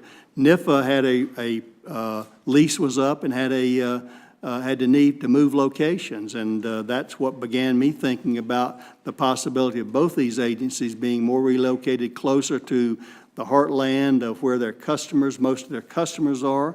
We plan on leaving a contingent of leadership in both those agencies, ERS and NIFA here, to be responsive to Congress and any other agencies here, interagency type of relationships that we need to develop from a professional perspective there.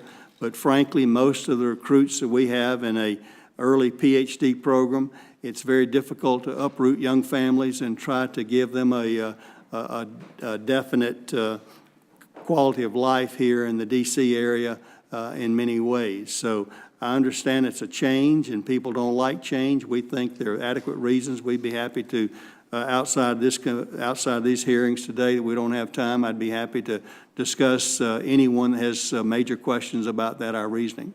Sounds good. Your tweet on Friday about the commitment from the Chinese to purchase 10 million tons of soybeans was great news. Can we look forward to purchase commitments on other commodities like ethanol and DDGs as part of the negotiations? I sure hope so. I'll give you a cute anecdote that happened in the meeting there. When the Vice Premier He gave that commitment, the president said, Sonny, go out and tell your farmers that we got 10 million more bushels. That's a big deal, right? I said, yes, Mr. President. He said, go and tell them. I kept sitting there. I did not leave. And he said, aren't you going to go tell them? I said, no, I'm hoping there'll be more. And the Vice Premier looked at me and said, there'll be more. So, but we're optimistic. We have to be cautiously optimistic. These negotiations are never over until they're over with the Chinese, and we've got a lot of details, a lot of, frankly, hurdles in order to get there. There are some structural reforms and non-tariff measures that have to be agreed to in order to reach the kind of lofty purchase potential that's out there for the Chinese. So we're hopeful. That'll be determined later. I think we'll continue to make progress, but ultimately I think President Xi and President Trump will have to decide that it's time to restore relationships in a meaningful, enforceable way that reforms the intellectual property transfer issues that we felt were damaging our national economy initially. Absolutely. We appreciate all your work and all your leadership. Thank you. I yield back, Mr. Chairman. Thanks, gentlelady, and I'm pleased to recognize the gentlelady from North Carolina, who, by the way, is the vice chair of the Agriculture Committee. Thank you, Mr. Chair, and thank you to our ranking member as well for hosting this session. And Secretary Perdue, thank you for your testimony and welcome back.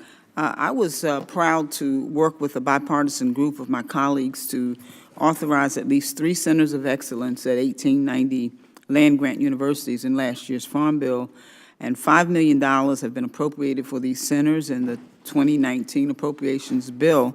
And many of us on the committee and in Congress want to ensure that the 1890s get the funding and the support that needed from USDA to establish these centers of excellence and to do the kind of research that that is necessary for them to do.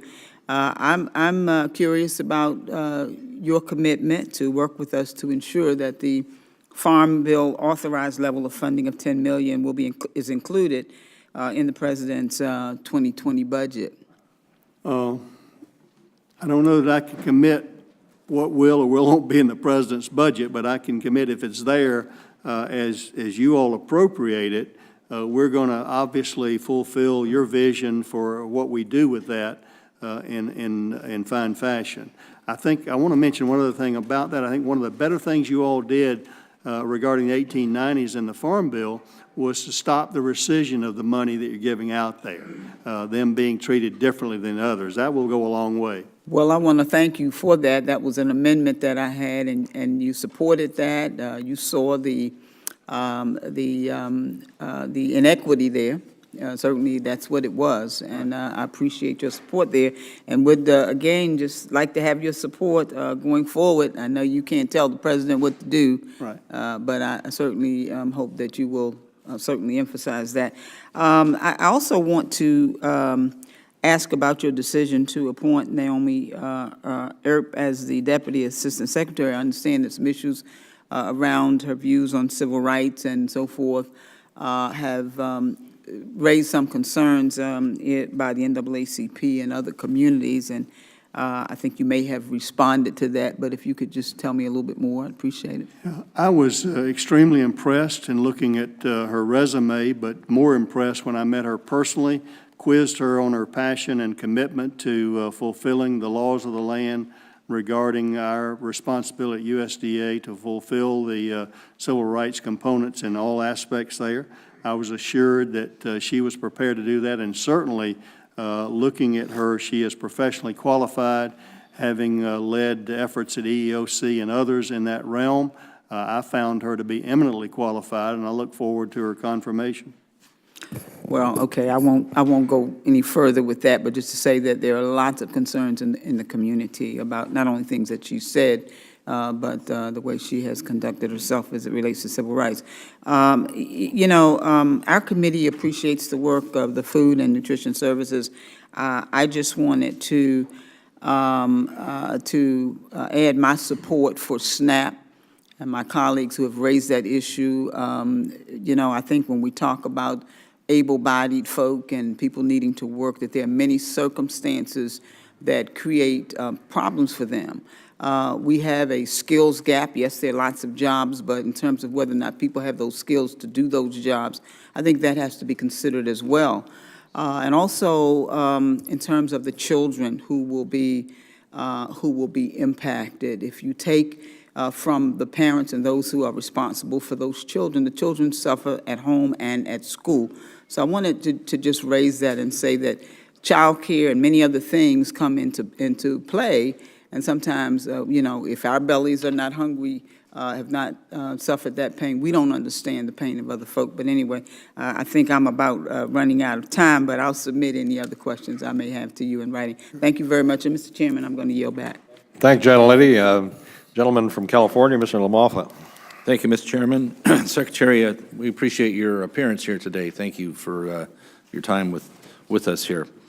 And also for your diligence in what we've dealt with in Northern California with the fire season, with the car fire in Redding, California, which we thought was devastating, and then add to that the camp fire in Paradise, California on top of that. And your diligence of your office and our other partners in Interior and Homeland Security has been pretty amazing and appreciated. So as we know, 650,000 acres burned just in my first district of California this year. 93 lives have been lost in the two fires combined.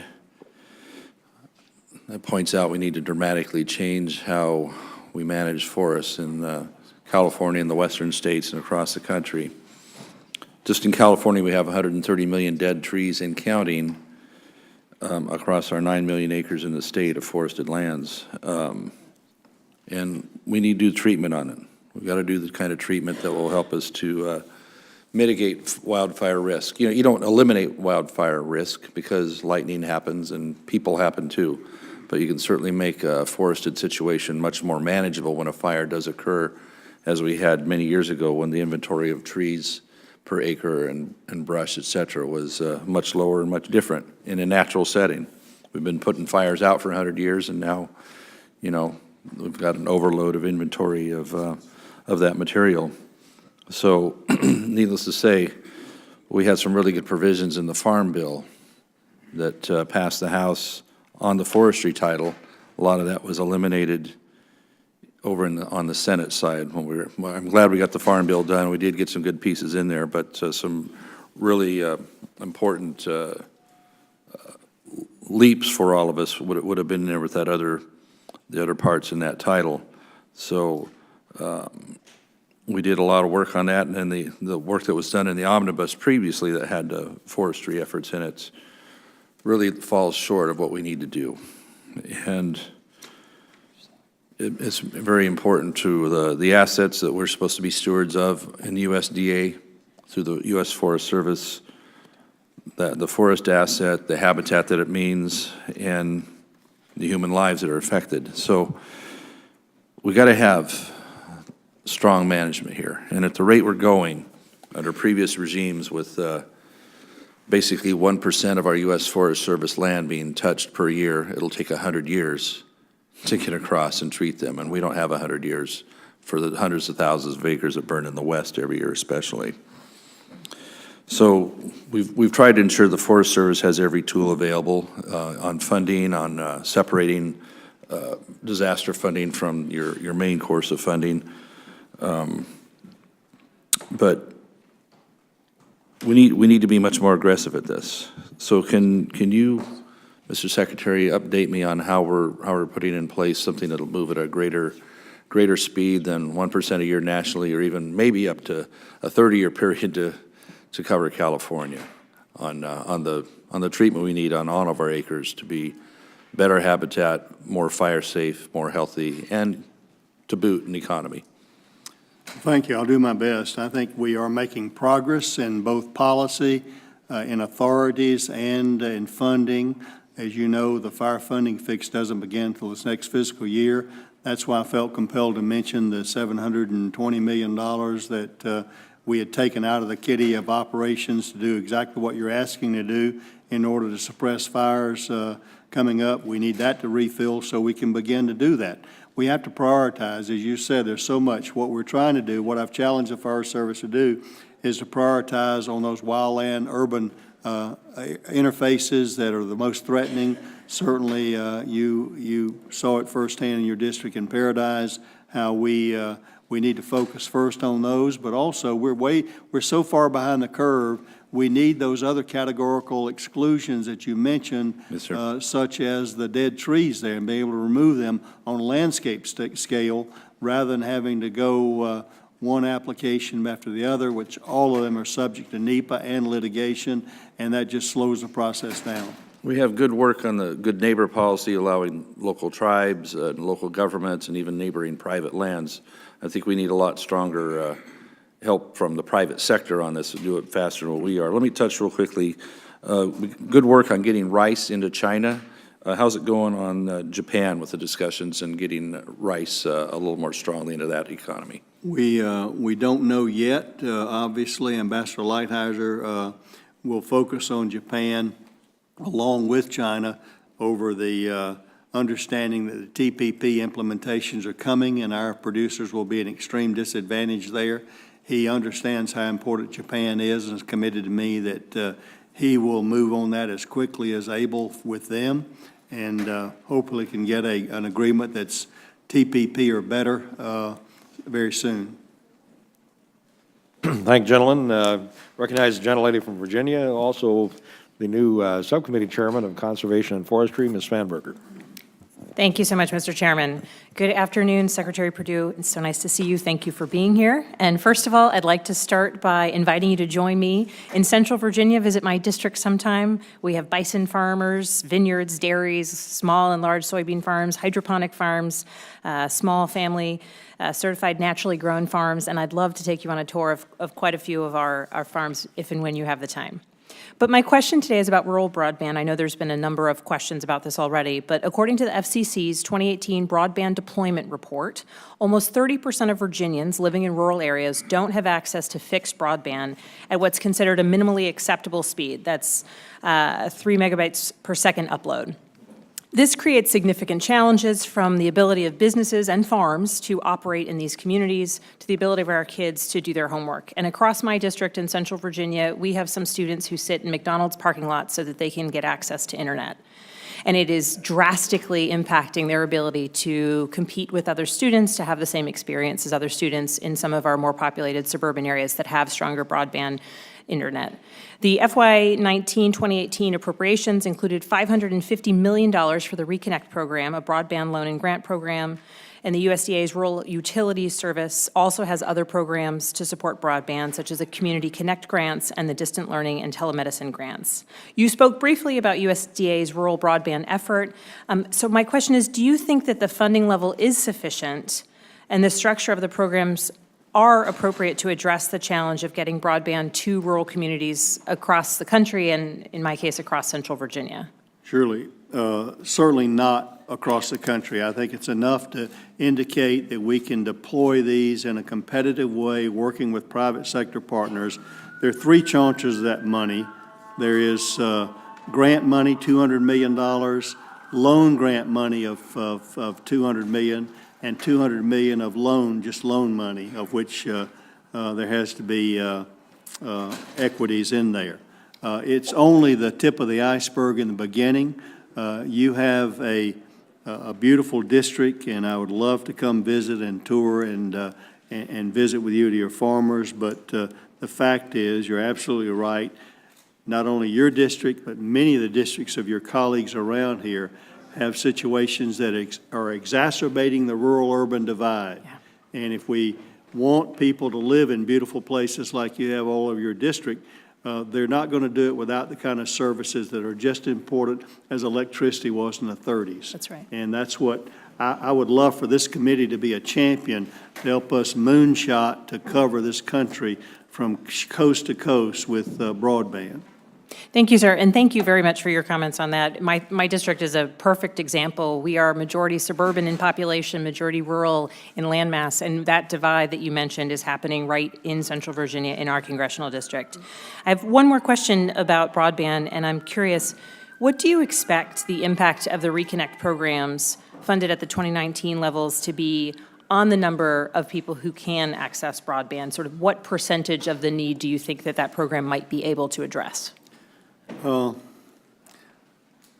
not sure I want to tell you these numbers. I don't have a specific number, but this is very broad, not nearly enough. This is, as I said, I don't know what quantification the tip of the iceberg is, but this is just a test case to demonstrate what we're trying to develop are public-private partnerships. The federal government, frankly, doesn't have enough money to do all this itself either. We use the REAs and all the EMCs across the country in the rural electrification and telephony. We had other private businesses there. What we're going to try to learn is how to optimize and leverage federal incentives where there's not an economic reason to do this, get people who are in that business that know how to do it and to do the most of it. I can't give you a specific number, but it's only a beginning. Well, thank you, and thank you for your support of these initiatives overall and for your recognition of what a significant issue this is to so many communities. Thank you, and Mr. Chair, I yield back. Thank you, gentlelady, and I want to remind members that we are recognizing people of seniority order based on who was here when the gavel fell. So under that list, the next person to be recognized is Mr. Rouser from North Carolina. Thank you, Mr. Chairman, and Mr. Secretary, great to see you. We all appreciate the great work that you're doing, and I just want to thank you again for coming to my district a few weeks ago, and it's not the first time that you have been there. The unfortunate thing is, part of the draw to my district is it's been so devastated by Hurricane Florence, and before that, Hurricane Matthew. We've had two major catastrophic floods, one a little broader in scope and literally in depth than the other, but nevertheless, both of them were very significant. And then those that weren't flooded had so much rain that basically they lost the millions of dollars that were plowed into the ground, so to speak, with no return. And that on top of the fact that the farm economy has really been struggling the last 5 to 6 years anyway for a variety of reasons. And of course, you got the AWR increase, which has a big impact on our folks, and we've talked about that already. I've got two things I want to focus on here at the moment, though. One is directly related to the flooding, and that's the role of NRCS, and I want to commend you for the work that you all have been doing there, particularly in eastern North Carolina, but it's an area that needs a lot more focus. We have so many rivers, creeks, streams, swamps that are just gunked up with junk from years and years of sediment traveling east and southeast into the district. Tree logs, you name it, beaver dams, it is a mess. And it's going to take a long and sustained effort to clean out all these rivers, creeks, streams, and tributaries to where the water can actually move and keep so much of our farmland and a lot of residential property as well from being flooded. And in North Carolina, we have the added impact, and this is both good and bad, in that you have such a huge influx of population growth in the central and western part of the state, and all that water has to go somewhere. And you probably have observed, like I have, that when they build homes these days, they're a wingspan apart, literally, maybe 6 feet. Well, when you have a big rain shower, that water goes straight to the drain, goes straight to the river. And it won't be too long where in eastern North Carolina, when Raleigh has a 2 or 3 or 5 inch rain, it's going to be the equivalent of a Hurricane Matthew Florence flood in eastern North Carolina because this water just has nowhere to go. So with all that said and that backdrop, I want to make sure that we're doing everything possible at USDA and the other agencies as well to really focus on that, and I'd love to have your commitment and attention to it as we move forward. I think one of the benefits of getting out and visiting with you all in your districts is that what I learned when we were your constituents a few weeks ago was that I found that I think some of our NRCS people had misinterpreted their ability to get into some of these creeks and streams and do what needed to be done. And we came back and rectified that by sending down clarity of what they're able to do. So hopefully we'll have some impact over doing some of the things of clearing out these results of the devastation from the hurricane. The second thing I'd like to raise with you, I'd just like to get your update on where we are with the vaccine bank that was authorized and funded with the Farm Bill, and what you think the timeline for that is. We appreciate the attention that Congress gave to the transmissible diseases. While we refer to it as vaccine bank, it's actually a broader strategy than that. We call it the three legs of the stool. One is really an awareness system working with states, and then a laboratory network, and then a real vaccine bank. So these transmissible diseases have kind of began with foot and mouth. African swine fever has kind of taken the attention most recently because of the news in China, but they're all devastating, and both either of those diseases and others could be crippling to our ag economy and livestock economy in the United States, and we can't be too vigilant about that. But the money you've given, Undersecretary Greg Ibaugh has a great plan for working with private industry and producers in order to develop both a network of early laboratory detection as well as understanding the network of vigilance of reporting out here, and then the vaccine bank as well. So we're still looking and trying to determine what is the best expenditure of taxpayer money regarding the technology of vaccines in that regard. Thank you. Thank you, gentlemen. Gentleman from New York, Mr. Delgado. Thank you, Chairman. Secretary Perdue, thank you for being here today. As noted by the chairman, I represent New York, upstate New York, New York 19, and it does come as a surprise to some folks that I represent the third most rural district of any Democrat in Congress, and the eighth most rural district of any member in Congress, and I'm proud to do so. It is the home of numerous small family-owned farms, thousands, and many of whom are small dairy operations. And this past week, I visited farmers at their operations across the district. Among them was Don Coger, owner of Don's Dairy Supply, and Dwayne Martin, president of the Delaware County Farm Bureau and owner of a small dairy operation. And these folks and others I visited with spoke about the challenges and opportunities small family farm operations face today. Now, I know the Farm Bill has done some good work with the Margin Protection Plan, now been rebranded. I believe it's now the Dairy Margin Coverage Program. I know there's a lot of good stuff in there that hopefully gets implemented. But I want to focus a little bit on localized infrastructure. Because I think we have to think more broadly about how we allow these small localized farmers to deal with the global market that sometimes is marginalizing them and pushing them out. There are dairy operations in 10 of the 11 counties I represent, and the number of dairy farmers has declined in each of these counties over the last 13 years. In some counties, we're talking about from 400 down to 100, or from 100 down to 12 over the last 20-some-odd years. It's been devastating. So my question is, what can we do, aside from the insurance program, the dairy margin program, from a localized infrastructure piece and resources piece, to provide the sort of local USDA personnel and technology and services in rural farm economies like the ones that I represent? Well, that's a challenge. Obviously, I think what you all have done in the Farm Bill is the best start, particularly for your smaller dairies in upstate New York. Well, they'll be benefited by this, both on the refund of previous insurance premiums that under the prior program which they did not result in any benefit that they perceived, as well as the upcoming one will help a lot. You've got technologies coming like robotic milkers, which will help, but these are economy of scale issues that deal with all throughout the economy, not just in agriculture.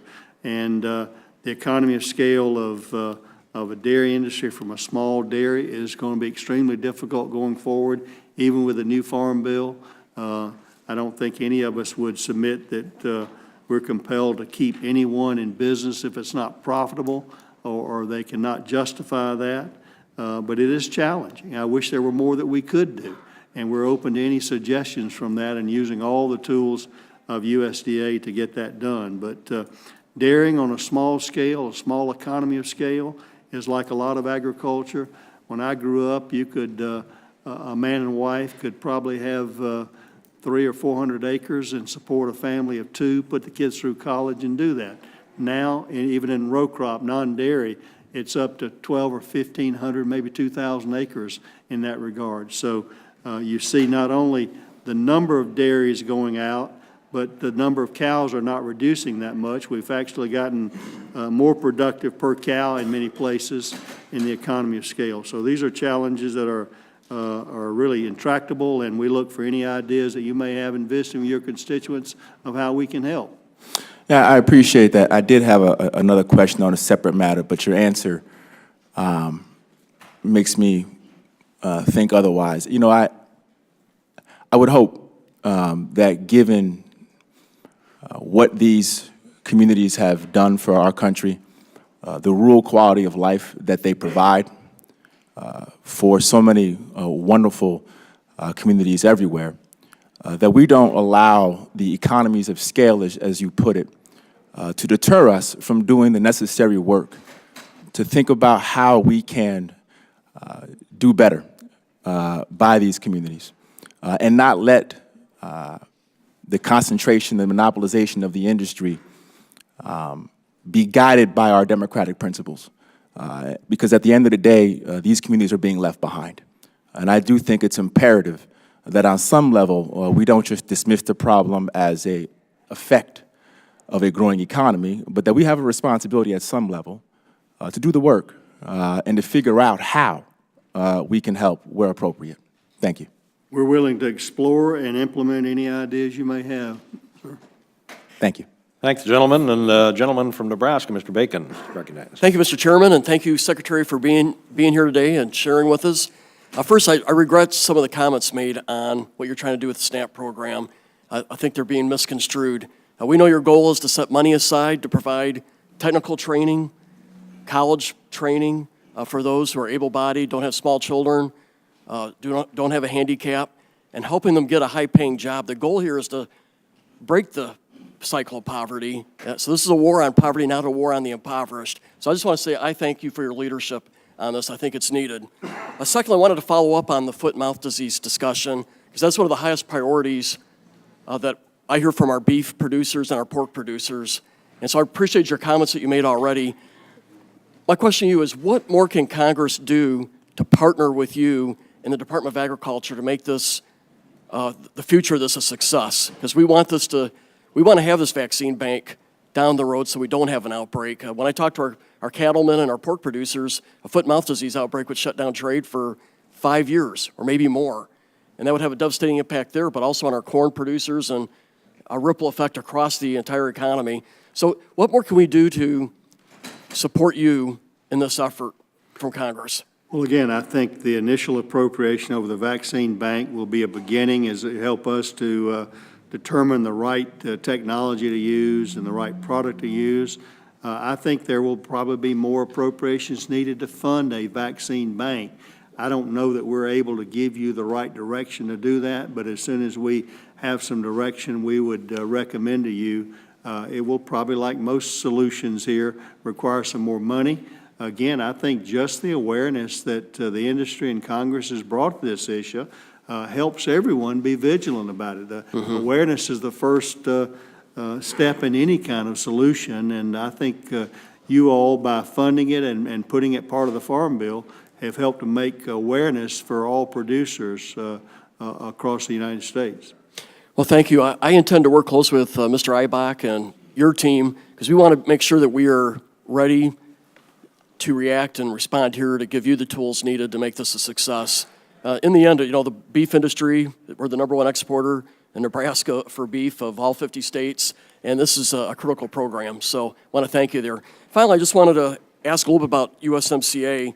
You know, it seems to me that we're taking some votes right now that have no chance in the Senate, no chance to become law, signed by law by the president. But yet, I think the USMCA agreement is ready to debate, ready to vote on. Is there any other priority in Congress for the Department of Agriculture that has a higher priority right now than getting USMCA passed, from your perspective?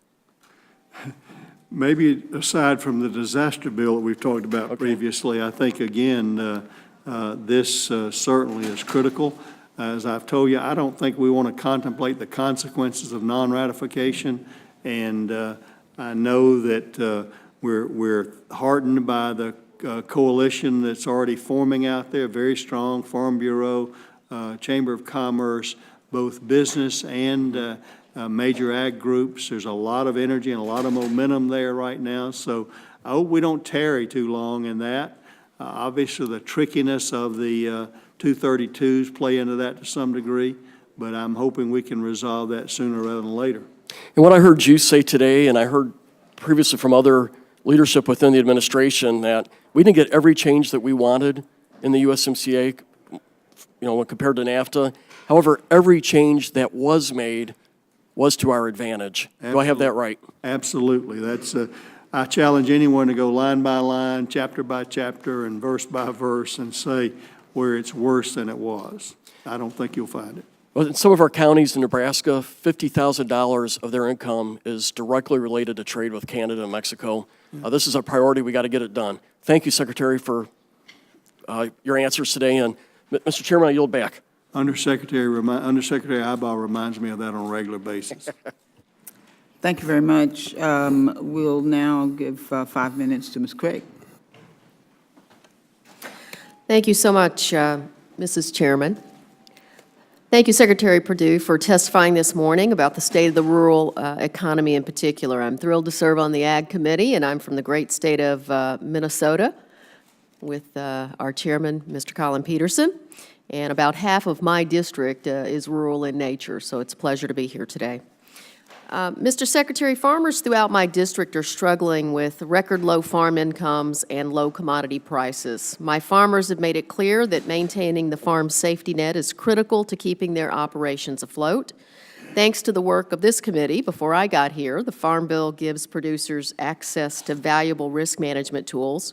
The Farm Bill also provides producers with an opportunity to update their payment yields for the 2020 crop year and moving forward make a yearly election between ARC and PLC. So what assistance will your agency provide to producers to ensure these opportunities are used to the fullest extent? And what impact in particular did the shutdown have on your ability to implement these changes? I'm a freshman, I'm new here. Apparently, we've had 22 CRs since 1996, and we've shut the government down 10 times. So any chance I get to put on record how bad an idea government shutdowns are on everyone, I'm going to take an opportunity to do it. I hope you will. You can't imagine how painful it is from an agency perspective. Certainly, you talked about two provisions regarding updating the crop yields. What we're doing right now is designing the granularity of the rules and regulations of how that will be done. You all give the intent and the will of Congress, and we go and put the rules and regulations in place. We are working feverishly to get that done as quickly as possible. It will not be done, obviously, by the planting season this year, but the payment for those programs are done in a year in arrears, and so we will have it done by the time that the next planting period for the 1920 crop is done in that regard, so they can update their yields at that point in time. Terrific. Thank you. And how behind did you become because of the shutdown? I've failed to answer that part of it. It was disconcerting, but I'll tell you, you may have heard or seen from some other agencies or groups over threatening to be sick or be out or whatever. We had our FSIS workers, our food safety inspection workers, didn't miss a beat. And while they were anxious like everyone else over not receiving a paycheck, they were stalwarts in the way they did their job in that regard. We had and were able to negotiate with OMB over getting critical people back into place. You may recall in your district, we were able to get our FSA workers back for a couple of days prior to the shutdown, and then we were going for 3 days a week after that, which was extremely helpful to take care of the business. And we, as I mentioned earlier, we had NRCS personnel who were funded helping in those offices in that way as well. So I was very proud. These are people that are pretty dedicated to their customers.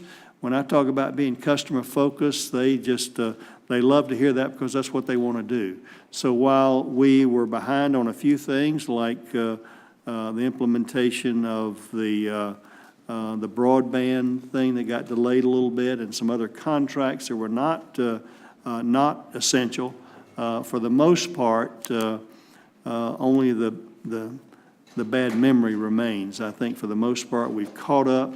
It will delay some things, the applications, I said, for the broadband and a couple other things, but for a few days. But we're not letting it hold us back. We've kind of put a rule out within internal USDA. We're not going to use the shutdown as an excuse for any kind of delay of what we have to do. Thank you for that. And just one follow-up question on trade. As many of my colleagues have continued to say, we rely on USDA to be a voice for ag within the administration, especially during this self-inflicted, in my view, trade war. I worked in business for over 22 years, so I'm new to government here, but it's often the case that once you lose some of these big countries, from a trade perspective, it's awfully hard to get them back. So Chinese importers of U.S. grains may look elsewhere. I know we have some soybean issues. Do you believe our farmers will be able to get back these markets once we lose them? Yes, I had that same fear initially that you referred to. I have since become much more optimistic about that, primarily because of the China discussions and the kind of numbers that we see there. While you refer to it as self-inflicted, it certainly was self-initiated. I think, again, to allow China to continue to build their economy on the backs of intellectual property theft and cyber transfer and different things like that would have been long-term damaging to our economy. I applaud President Trump for calling the question on that, even though it induced some short-term pain that some remains to this day. I think the market facilitation program made up for a lot of that. I hope you've heard from your rural constituents about that. And by and large, I think that we're going to be better off in the end, agriculture-wise and U.S. economy-wise, in order to get that done. The good question is I'm much more optimistic about regaining those markets. I know there's a fear that you lose a market and it takes a long time to get it back, while other people do look other places for a diversity of options they have, just as we look for a diversity of options in our personal shopping. I think the good news is the U.S. still provides the most reliable, the most abundant, the safest, the best quality food supply there is in the world. Well, Mr. Secretary, for the sake of our farmers, I sure hope you're right. Gentlelady yields back. Mr. Dunn, you're recognized for 5 minutes. Thank you very much, Madam Chair, and thank you, Secretary Perdue, for being here today and taking so much of your valuable time. Especially thank you for visiting my district after Hurricane Michael struck it. Shortly after, you were there on the ground. I know you know the value of the losses due to that storm and that it rivals everything in 2017. You and I know that the key to standing a rural community back up after a hurricane or wildfire is to ensure agricultural economy recovers quickly. Unfortunately, Congress so far has failed to pass a disaster supplemental program for 18. Like many issues in Washington, it's hung up on other unrelated political things, not questions of policy. My first question to you is, how can we help you to be better equipped in the future to respond to natural disasters like this? And I know that's a long, complicated question, so you may direct your staff to respond to that, work with us, as we go along down the pike. And let me say, your staff has been an absolute joy to work with after this. Well, thank you. We appreciate it, and we're proud of our staff and the response that they give to your members' questions. We know that these are not things that you think up. They're constituent service issues, and we want to be responsive to them. I think, again, the Farm Bill does a great job in ordinary type of risks that are involved in farming from a safety net perspective. No one can contemplate major disasters as we've seen in 17 and 18, and therefore, I think, again, from Congress's ability to move very quickly from an appropriation restoration thing, we will be prepared to move very quickly, as I said. This year, having learned what we learned last year over the WHIP program, we're ahead of the game in order to be able to implement that and get those resources into the pockets of your constituents that need it desperately. I look forward to working with your staff on developing more quick response methods. 87% of the ag losses in Florida due to Hurricane Michael were timber, $1.3 billion worth of trees on the ground. I've spoken to constituents who've lost their entire retirement savings, which were in the form of timber, with the destruction of this. What can we do to help these folks, and do you believe the block grant, like what we did with citrus last year, would be appropriate for timber? It's a great question. We actually will have to design a program for timber. It's not been typically in a disaster program because it typically hadn't suffered like Hurricane Michael. The swath of timber loss between the panhandle of Florida all the way up 150 to 75 miles into inland was in Alabama and Georgia was like nothing I've ever seen. That's not a typical crop that we think of, but it is an agricultural crop. It just has a longer growing cycle. And I think we certainly, as you indicated, that was many of these couples' 401k that they were using to fund their retirement in that area.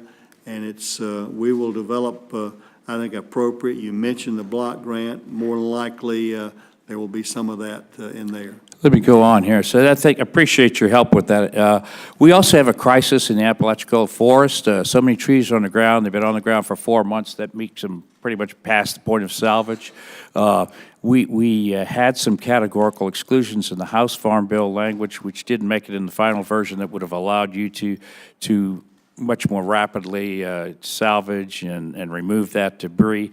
I want you to know that we'll work together with you to try to get that language across the finish line this session, again, because we could have salvaged a lot more trees than we did salvage. And finally, with the devastation of our timber crop, many of my sawmills will not have any wood that they need for decades after this.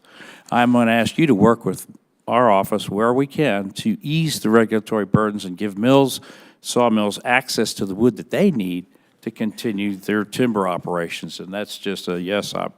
One of the best ways we can do that is by making available timber sales in our national forest, and that's what we are in the process. Music to my ears, Mr. Secretary. Again, let me tell you, staff's been great to work with, and I want to echo the words of Mr. Crawford. You know, you are the right man in the right place at the right time. Thank you very much for all of your efforts. I yield back. Thank you very much. The gentleman yields back. Mr. Brindensky. Excuse me. Thank you, Madam 5 Chair. minutes. Thank you, Mr. Secretary. Good to see you. My district is also in upstate New York, and half of the district is considered rural. As you know, rural broadband is a big issue for us in rural areas. 80% of Americans who don't have access to high-speed internet live in rural communities. I do want to ask a question. Because of the shutdown, I saw on the USDA's Reconnect website that many of your webinars and other programs informing people about this funding opportunity were postponed. And in fact, on the website, no upcoming events or training programs are currently scheduled. My question is, how does USDA ensure that folks are aware of this rural broadband funding opportunity ahead of the April 29th deadline? Will you be rescheduling any of the canceled events that were planned, and do you plan on hosting any in-person events? We'd love to have you back in upstate New York. Sure. The April 29th deadline has been delayed by the month. That should be up on the website, assuming people have access to broadband. But, certainly, and you really ought to be proud of your state. It's one of the more progressive from a state perspective over promulgating broadband across the state. And we're looking for state partners like that that have the passion for that. Many states and many governors who were in town this weekend, broadband is a huge issue for those.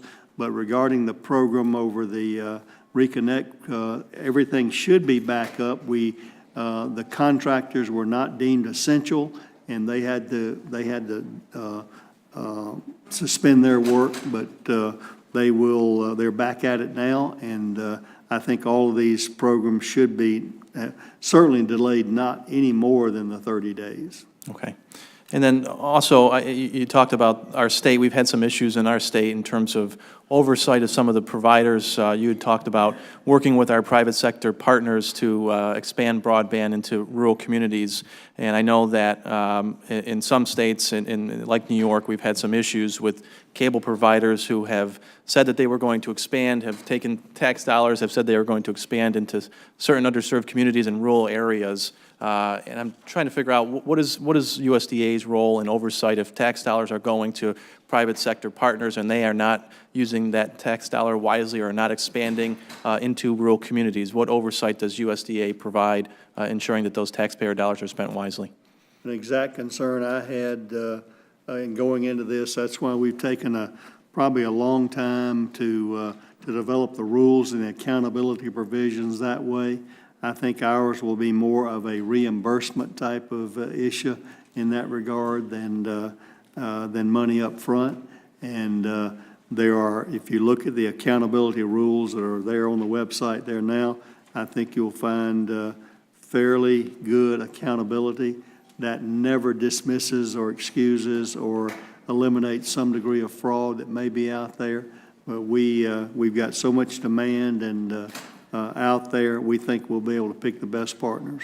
Okay, and I just encourage it, if you're looking at this, make sure that if they're making commitments to expand into rural communities, that they actually follow through on their commitments to expand to X number of households that they promised that they were going to do. I don't know that we have any clawback provisions, but I'm a favor of clawback provisions as well. Me too. Putting on my other hat, I also sit on the Veterans Affairs Committee, and I know there was a recent report from USDA about older veterans who tend to reside in rural communities, in rural counties, and near military bases. It notes that seniors as a whole participate in SNAP at rates much lower than the general population. Only about 40% of eligible seniors participate in SNAP. So my question is, what is USDA doing proactively to ensure that older veterans and all veterans who struggle with food insecurity participate in SNAP? Well, again, I think what we're doing for our veterans and older veterans, we find that we're trying to encourage a program of mentorship. You've got aging farmers that also want to mentor young people who want to get into farming. They may not have any heirs that want to carry on the farm, and many times they can grow their own buyer if they mentor them over a period of time, and that's one of the things we're encouraging. Other than the regular outreach between the administration, as you know, the states administer this nutrition program, and many of them have various outreach efforts there. We don't, to my knowledge, have any specific outreach over the nutrition program targeted to veterans or seniors. Okay. So you don't work with Department of Defense or VA on any of those programs? Well, we have worked with the defense and over the inculcation of them primarily in the jobs. Okay. Thank you, Mr. Secretary. Okay. I yield back my time, Madam Chair. Thank you. Gentleman yields back. Mr. Johnson, you're recognized for 5 minutes. Madam Chairman, thank you very much. Mr. Secretary, thanks for being here. As I think maybe you know, I've got a real passion for expanding opportunities for working class folks. And in the last Farm Bill, I think there were 10 state pilots set up regarding SNAP, employment, and training. And I don't think a final report on those completed pilots is due until next year. So I'm not looking for a lot of depth or detail from you, but do you have any initial observations about some of the state successes we saw in those pilots? And if you don't have any initial reactions, maybe just share with us some of your thoughts about some of the progress and successes that we can be making here in the months to come, years to come. Well, I don't, unfortunately, have any interim type of report on that. We, like Congress, typically deal in deadlines of evaluation in that regard, and frankly have so much else to do, we don't have much of a chance to check on interim type of progress over these types of things. So regrettably, I don't have much information to share with you today. Not a problem, Mr. Secretary. What about, we've talked a fair amount about trade, and I've been encouraged by a fair amount of progress as we've talked about getting USMCA ratified, as it seems like we're making headway with China. We've talked a fair amount today about Japan. I mean, does USDA and other agencies, to your knowledge, have the tools that you all need to continue to expand market access, particularly for American producers?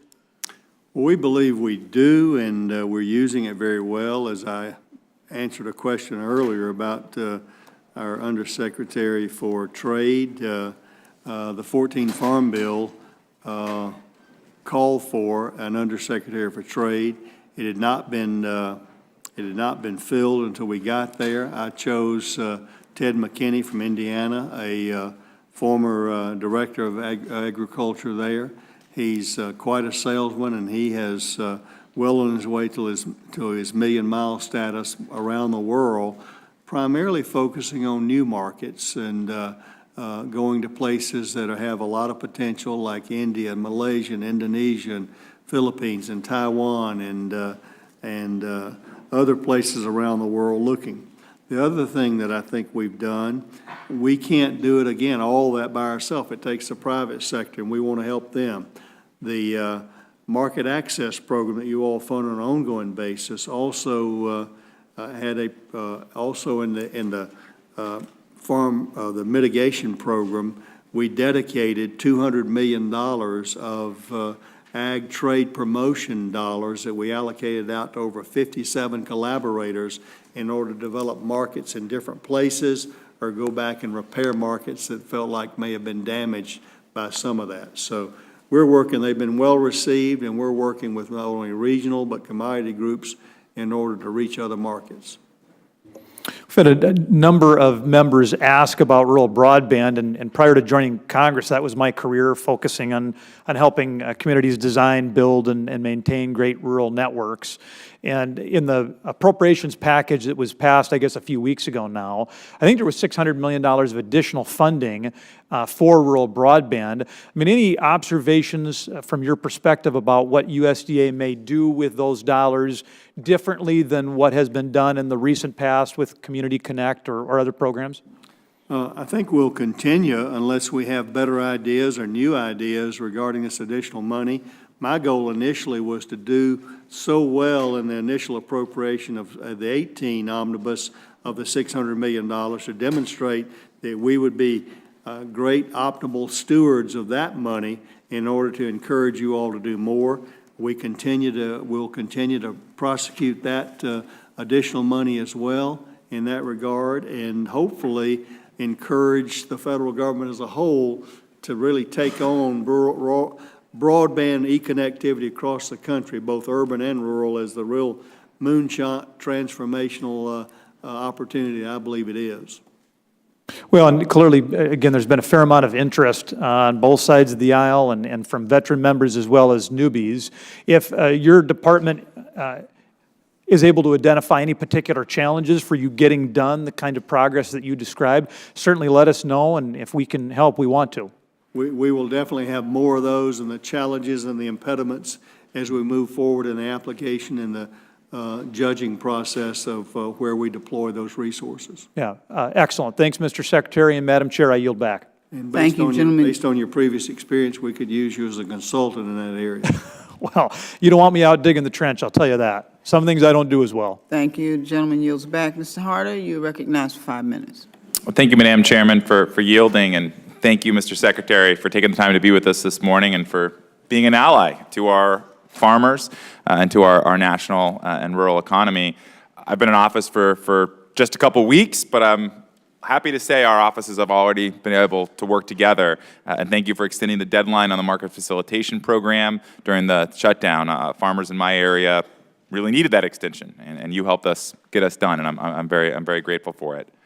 As you know, emergency is a word that's flying around a lot nowadays in Washington, but I think there really is an emergency, but that emergency is in rural America, an emergency in an area like the Central Valley, my home, where close to 50% of our residents are on Medicaid, where a third of our jobs are connected to agriculture, and a lot of those jobs are increasingly at risk, thanks to, as you said in your testimony, the fact that farm income has dropped by 50% since 2013 due to commodity prices that are tanking, skyrocketing farm debt, crops like fruits and tree nuts, major exports from my district, having huge losses from trade, about $3 billion lost from trade.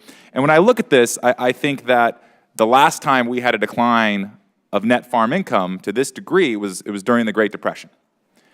And during the Great Depression, we had an enormous amount of public attention, huge efforts to fix this, real mobilization and public action.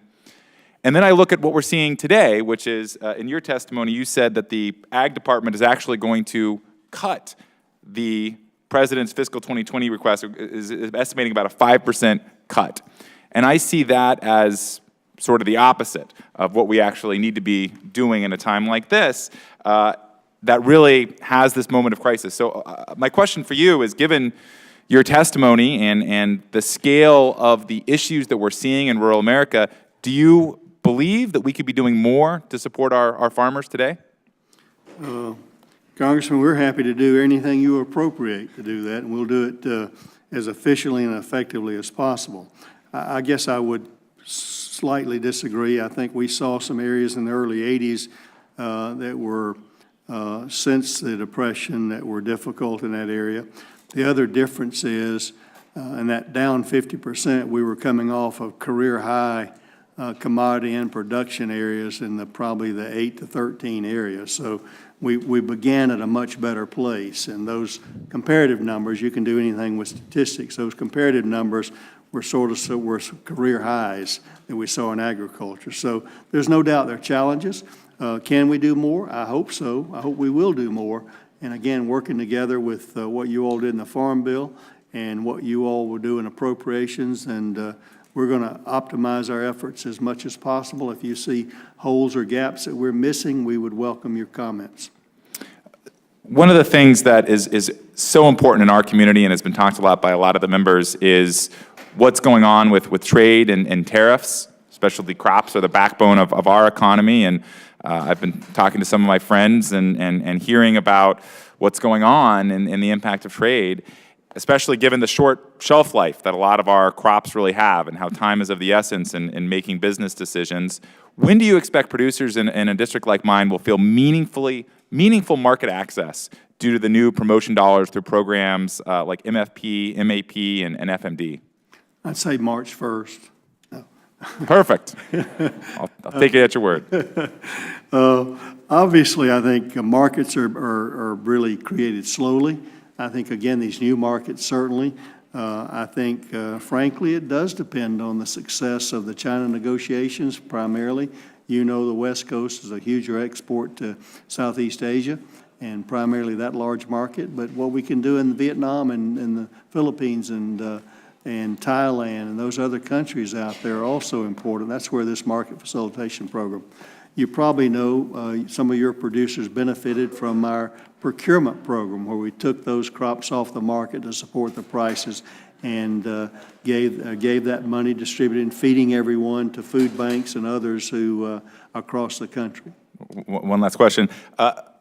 Farmers in my community often feel ignored, and I'd love you to see the impacts of what's happening in our district firsthand. Can you commit to visiting my district and seeing what's actually going on with this trade war over the coming months and years? Do you have a record of how many times I've been already? I do, but not in the last 2 months. I promise you I'll be back. It's to the cornucopia of the United States. Look forward to having you. Thank you for coming. I yield back my time. Thank you. Gentleman yields back. Mr. Baird, you are recognized. Baird. Mr. Baird, you are recognized for 5 minutes. Thank you, Madam Chairperson and Secretary Perdue. We really appreciate the opportunity to be with you. I bring you greetings from. Turn the button on. Got it. I bring you greetings from myself and other Hoosier farmers. We really appreciate the work that you did and the other members of this committee in order to get a farm bill finished at the end of last year. That was important to adding some stability to the farm community, so we had some way to predict what might be happening. You did a great job there, and we appreciate all that work. And we're looking forward to the opportunity to work with you to implement this farm bill and look for ways that we might make improvements in the future. And so Indiana, as you know, because you've been there, there's almost 100,000 Hoosier jobs related to agriculture. About 84% of our land area is either farmed or is in forests. And so we produce a significant amount of corn, soybeans, wheat, cattle, hogs, and poultry are extremely important. And then I don't want to forget the hardwood lumber industry as well. So we've talked about many of the issues, and you've answered these questions, so I'm giving you a chance to take a breath here while I make these comments. But anyway, we've talked about rural broadband. We've talked about the impact of the tariffs. A lot of our soybeans are exported as well as our hogs and cattle. And so we've talked about that. The one area that we might not have mentioned, and this doesn't necessarily come under your purview, but the rural or renewable fuels standard, when we take corn, run them through an ethanol plant, and I have several of those in my district, then we end up with the DDGs, and those are also a product that we can market overseas, and it retains about 80% of the feed value of that corn. So I just wondered if you could give us an overview of your perspective on the ethanol industry and the impact that has on the agricultural community. Sure, this was a big topic last year, obviously, for E15, and appreciate, again, the EPA Acting Administrator Wheeler and their progress over E15 year-round. Unfortunately, those rules probably will not be out for the driving season, but they're committing to, I think the term of art is discretionary enforcement about those folks that want to continue to sell E15 into the summer when they get the rules established. As you well know, building that market in the process of creating ethanol, you get a byproduct of DDGs, which is a great feed ingredient. The good news is, Congressman, is that both of those items, both ethanol and DDGs, are on the list that we're discussing with China, and they've got a potential. They need the ethanol, and again, we would be looking for them to take DDGs as well. We had been selling a good amount of DDGs into China, and they stopped when they started on the corn traits, and hopefully we can get that restored as well, which would be great for your corn farmers and Indiana and all across the West.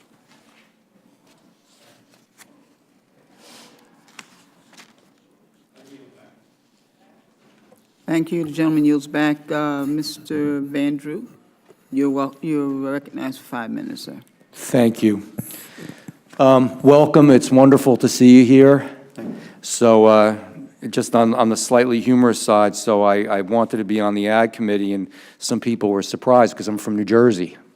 And they don't realize that in New Jersey, we still have it's a small state, but we have a lot of agriculture. We have cranberries, blueberries, tomatoes, peaches, lettuce, and I can name a whole bunch more. And just the interesting part of it, so I had them research when the last time was somebody from New Jersey actually sat on the Agriculture Committee for the House of Representatives. Take a guess. I'm not sure there's been one. There has been one, but it's before our time, 1949. And before that, it was 1888. So I'm going to try to do a good job here because there haven't been too many of us. See what I can do. A couple things I was thinking about, and first of all, just to mention that it really is important in New Jersey. Actually, it's the third biggest industry in the state of New Jersey. The whole southern half of it and parts of the Northwest are involved in agriculture, and it really does make a difference. That's why it is the Garden State. Any sense of feeling how, in general, nationally we're doing locally we're doing whatever with high-quality specialty crops. In other words, the organic market, some of these things. And that's what you see a lot of in New Jersey as well. I just was wondering if you had thoughts on that. Certainly, we're making a lot of progress. Obviously, those were crops that had been somewhat ignored in years past, but I think probably beginning with around the 2008 Farm Bill began to acknowledge that and pay attention, and I think we're making progress. I think this Farm Bill continues to make progress in that regard, encouraging both alternative methods of growing, both inside and outside, farm-to-market type of efforts from a marketing perspective, our nutrition programs encouraging fresh vegetables and going in both our food banks as well as our school nutrition programs. So I think we're making progress in that. The organic industry is probably north of a $50 billion industry now. Almost a few years ago, it was a strange, to hear about that. So you see from the consumers making their choices in the grocery stores, their preferences in that regard. And I think the USDA is supporting that as we go forward. New Jersey, we were there and some beautiful, beautiful farmland there. We were on a vegetable spinach harvesting farm there and watched the processing as well as the harvesting, and it was first class. Good. And I know, actually, I went to Rutgers University, which was then called I went to the College of Agriculture and Environmental Science, and now it's the College of, I think, Environmental and Biological Sciences. But the land grant programs, and I know that you know about them, and just ag research as well. Could you just give a small overview of how that's going? That's probably a good news story with the collaboration of USDA in our agricultural research services, the collaboration between the scientists there and the scientists in our land grant universities, Rutgers and Cornell and others included across the country. I truly believe that is the reason we are dependent upon exports today, because we can produce more than we can consume. For the last 70 years, we've had the basic research, the applied research, and the delivery system of that information through the extension services all comes from land grants. But we work hand in glove. We work through NIFA to appropriate capacity building there for extension as well as 4-H programs in that regard. So it's been a great opportunity, and we consider the land grant universities and their people great partners.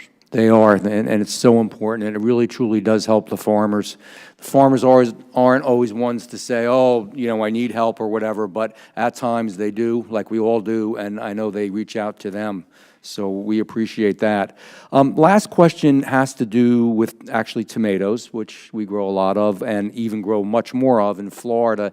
And I've met with tomato growers sort of up and down the East Coast over time, and they are still concerned that a lot of tomatoes are coming in from other countries, particularly Mexico, and they're taking a hit. And the reason I know about it is because some of the Florida companies also have companies or subsidiaries in New Jersey. Any thoughts on that?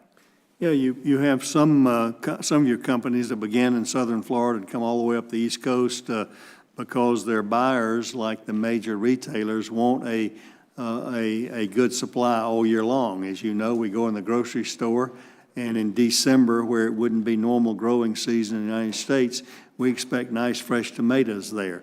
That's what our consumers have come to expect.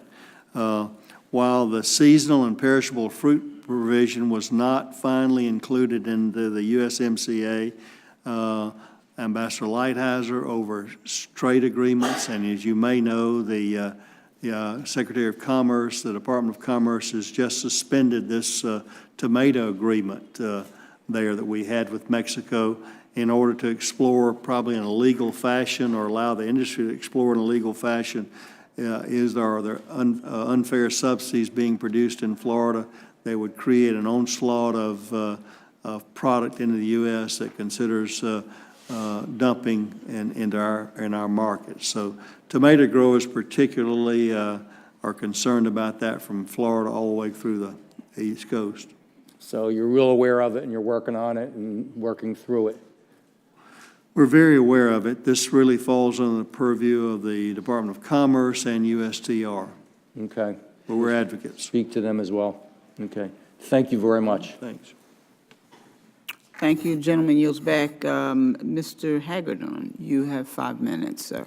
Madam Chair, thank you. And Mr. Secretary, appreciate your testimony and all that you're doing and working together to sustain agriculture and our rural way of life. Very important, and you're doing a terrific job. We really appreciate it. You know, one of the most important things that we can do is keep farmers in business, especially when times are tough. When generational farmers sell out, as you know, they usually sell out to bigger operators, and bigger operators are not bad folks, but it means fewer people working the land, holding the land, living in our small communities, going to our schools, puts enormous pressure on rural America. And so the things that we're trying to do here, and we appreciate your efforts in implementing this 5-year farm bill to make sure we can keep the farmers in business, the E15 program, excellent. Can we get your assurance that you'll be working closely with your EPA colleagues to maybe deal with that waiver issue, which has been misused a little bit and undercut the ethanol industry? We certainly advocated very strongly about that, and while no commitments, we've, in the interagency process, we've made our views very well known, and I feel like I've got a gentleman's understanding that will be policed in a much more aggressive fashion than it had been prior to that. Thank you. And in the issue, the area of trade, the progress made with Mexico and Canada, I certainly support that, and thank you for that. As far as EU and South Korea, that looks to be very promising. And then with China, everybody gets focused on tariffs and all of that and how we have impediments to trade. But there are some non-tariff issues that China has used to use technicalities to keep our products out. It could be a GMO issue with soybeans or some sort of a growth hormone or that type of thing with our pork. Can you address any of that and the ongoing negotiations in those areas? Yes, those have been at the foundation of our request and discussions with China as we discuss. While they want to talk about exciting purchase numbers, we understand, we know that in order to get there, they're going to have to address these fundamental non-tariff reforms, such as a couple that you mentioned, the MRLs or the levels there that occur naturally over ractopamine or hormones or other types of things, as well as the other types of provisions over biotechnical traits in our grains and others. So those are key issues that we've been discussing with them over what it will take to reach the levels that they committed. It doesn't do any good to put fancy numbers on a piece of paper if you don't have the commitment that these are the things we will do in order to ensure that we can achieve those numbers. Thank you. The farmers in southern Minnesota will almost say uniformly that you can do a lot of things to help us in these program areas, but if you have bad government, it's still going to run people out of business. And one of the worst areas is this overreach in regulations. The onerous federal regulations in almost every sector of our economy, as you know, driving up costs, limiting business, making us less affluent, making consumers pay more.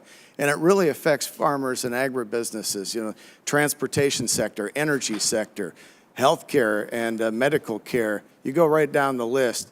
I know you've worked very hard on things like Waters of the United States, the Clean Power Plan, to do the right thing in these areas. Do you also support reforms down the line that would have the House and the Senate affirm major regulations to make sure that the people's body here is, that the executive branch is doing the right thing? I certainly hope so. In fact, we would encourage you and your constituents to let us know of the impediments. When it gets to food safety, there's a zero tolerance kind of thing. But other than things like that, what are things that can make us more productive and less onerous from a federal perspective? I mean, you know, you have people laugh when you say, I'm from the federal government, I'm here to help you. They mostly want you to help them by leaving. But the fact is, if there are specific regulations, and every group I talk to, you know, we serve a constituent that's knows how to complain in a very professional way, but they need to be specific about these regulations or impediments so we can address them specifically. We feel like we're identifying many and are in the process twice a year putting those on the agenda to get those done. We'll make sure we follow up on that. Lastly, I used to work for a congressman named Stanglin who sat on this committee in the 1980s. And Arlen Stanglin and Charlie Stenholm, Texas, had a bipartisan bill, Work for Welfare. And it was the bill that we carried for many years before Gingrich and Clinton and the rest of them got it done. And I can tell you what you're doing in that area, trying to change these regulations so it can't be undercut, promoting self-sufficiency, getting away from dependency of government, able-bodied folks getting back in the workforce. It's God's work, and thank you for what you're doing, Mr. Secretary. I support you 100%. The gentleman yields back. Ms. Schreier, you recognized for 5 minutes. Thank you, Madam Chairwoman. I may come back to the issue of work requirements for food assistance at the end if I have a few minutes, but I'm happy to see that a lot of my colleagues are talking about trade and tariffs, and we spoke briefly this morning about this, but I wanted to paint a real picture of what is going on in Washington State right now. That we're the nation's top producer of apples, pears, and cherries, and many of those are grown right in my district in Chelan County. And our growers produce top quality fruits that are in high demand around the globe. In fact, our best cherries go to China. Our North American neighbors are really important trading partners for the fruit growers that I represent, and Mexico is the top export market for apples and pears, while Canada is the #2 export market for cherries and pears and the #3 for apples. And unfortunately, Mexico has now imposed a 20% tariff on apples in response to the tariffs on aluminum and on steel. And this has had a significant impact on our farmers and is really jeopardizing our farmers to the point where if we lose this market and others around the world, they really may never come back and recover that market share. So I wanted to encourage speed in eliminating these Section 232 tariffs. Our growers are watching the USMCA as it progresses, and so I was wondering, given the urgency that we're feeling in our district, if you could give a time frame for when we might see final text for this agreement and the accompanying U.S. International Trade Commission impact assessments. Yeah, there are certain timelines governed by your rules of Congress over when these kind of trade agreements have to be done. I'm understanding that Ambassador Lighthizer is following those specifically in that regard. I wish we could ratify the USMCA today. I think it will have an opportunity probably in April to do that. And I hope that we can also, as you indicated, resolve the issue of retaliatory tariffs for between all three countries in and around that time or sooner if possible in order to get back to a trade where the people in Mexico and Canada can enjoy the great products from your district, and we can once again restore the free trade that this agreement indicates. Thank you. And I should note, just for the record, that this involves Mexico and Canada, but also, of course, significant tariffs now at 50% from China, also retaliatory. So trade deals are what we are looking for in our state. Since I have just a moment left, I thought I would just comment about work requirements because I have a little bit different take. One out of 6 families in my state rely on SNAP.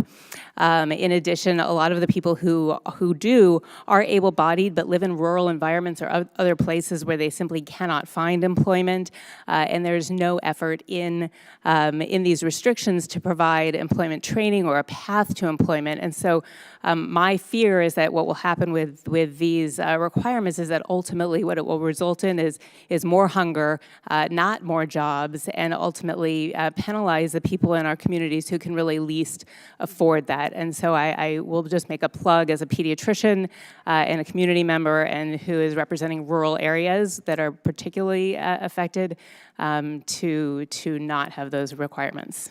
I appreciate your concern. There are provisions there. If there are localized regions that are contrast or differ from the national unemployment by a certain level, then they would receive waivers. This is not, there are limits of waivers, but the fact that states have abused the waiver process and having statewide waivers over maybe one or county or more that fall in this category. As a former governor, our jobs were to draw down as much federal money as possible, and I'm kind of on the other side now as a steward of the federal taxpayer. And I understand. I would just note that we're talking about hunger, and it's not an abused program. I would also mention that it's not just in certain regions, but there are certain demographics, minorities who are disproportionately hit. We know that it is harder for minorities to get work, that there's discrimination in the workplace as well. And so I think that should be taken into account, that people with exact equal resumes, but from different backgrounds may have different job opportunities. We'd love to have further discussions with you about that. Thank you. Thank you. The lady yields back. Mr. Davis, you're recognized for 5 minutes. Thank you, Madam Chairwoman, and thank you, Mr. Secretary. It's great to see you again. I love the discussion on our SNAP program, but the sheer facts are right now we have 21 million more people on SNAP benefits today than when the last time unemployment was this low. And this committee tried to actually fill the gaps in workforce investment programs through the last Farm Bill. We weren't successful, but I look forward to working with all of my colleagues throughout this committee to make sure that we do something to address the fact that we have millions of more families still on SNAP benefits while still not getting access to the training to get the jobs that are available throughout this country and in all of our districts. But thank you very much for being here. Thanks for coming to my district last year and talking with my farmers. I really want to ask you about hemp. We look forward to having the opportunity to have possibly a third rotational crop in the Midwest, and many of our local producers are interested in hemp. We see it as a valuable opportunity for not just the Midwest, but for our economy.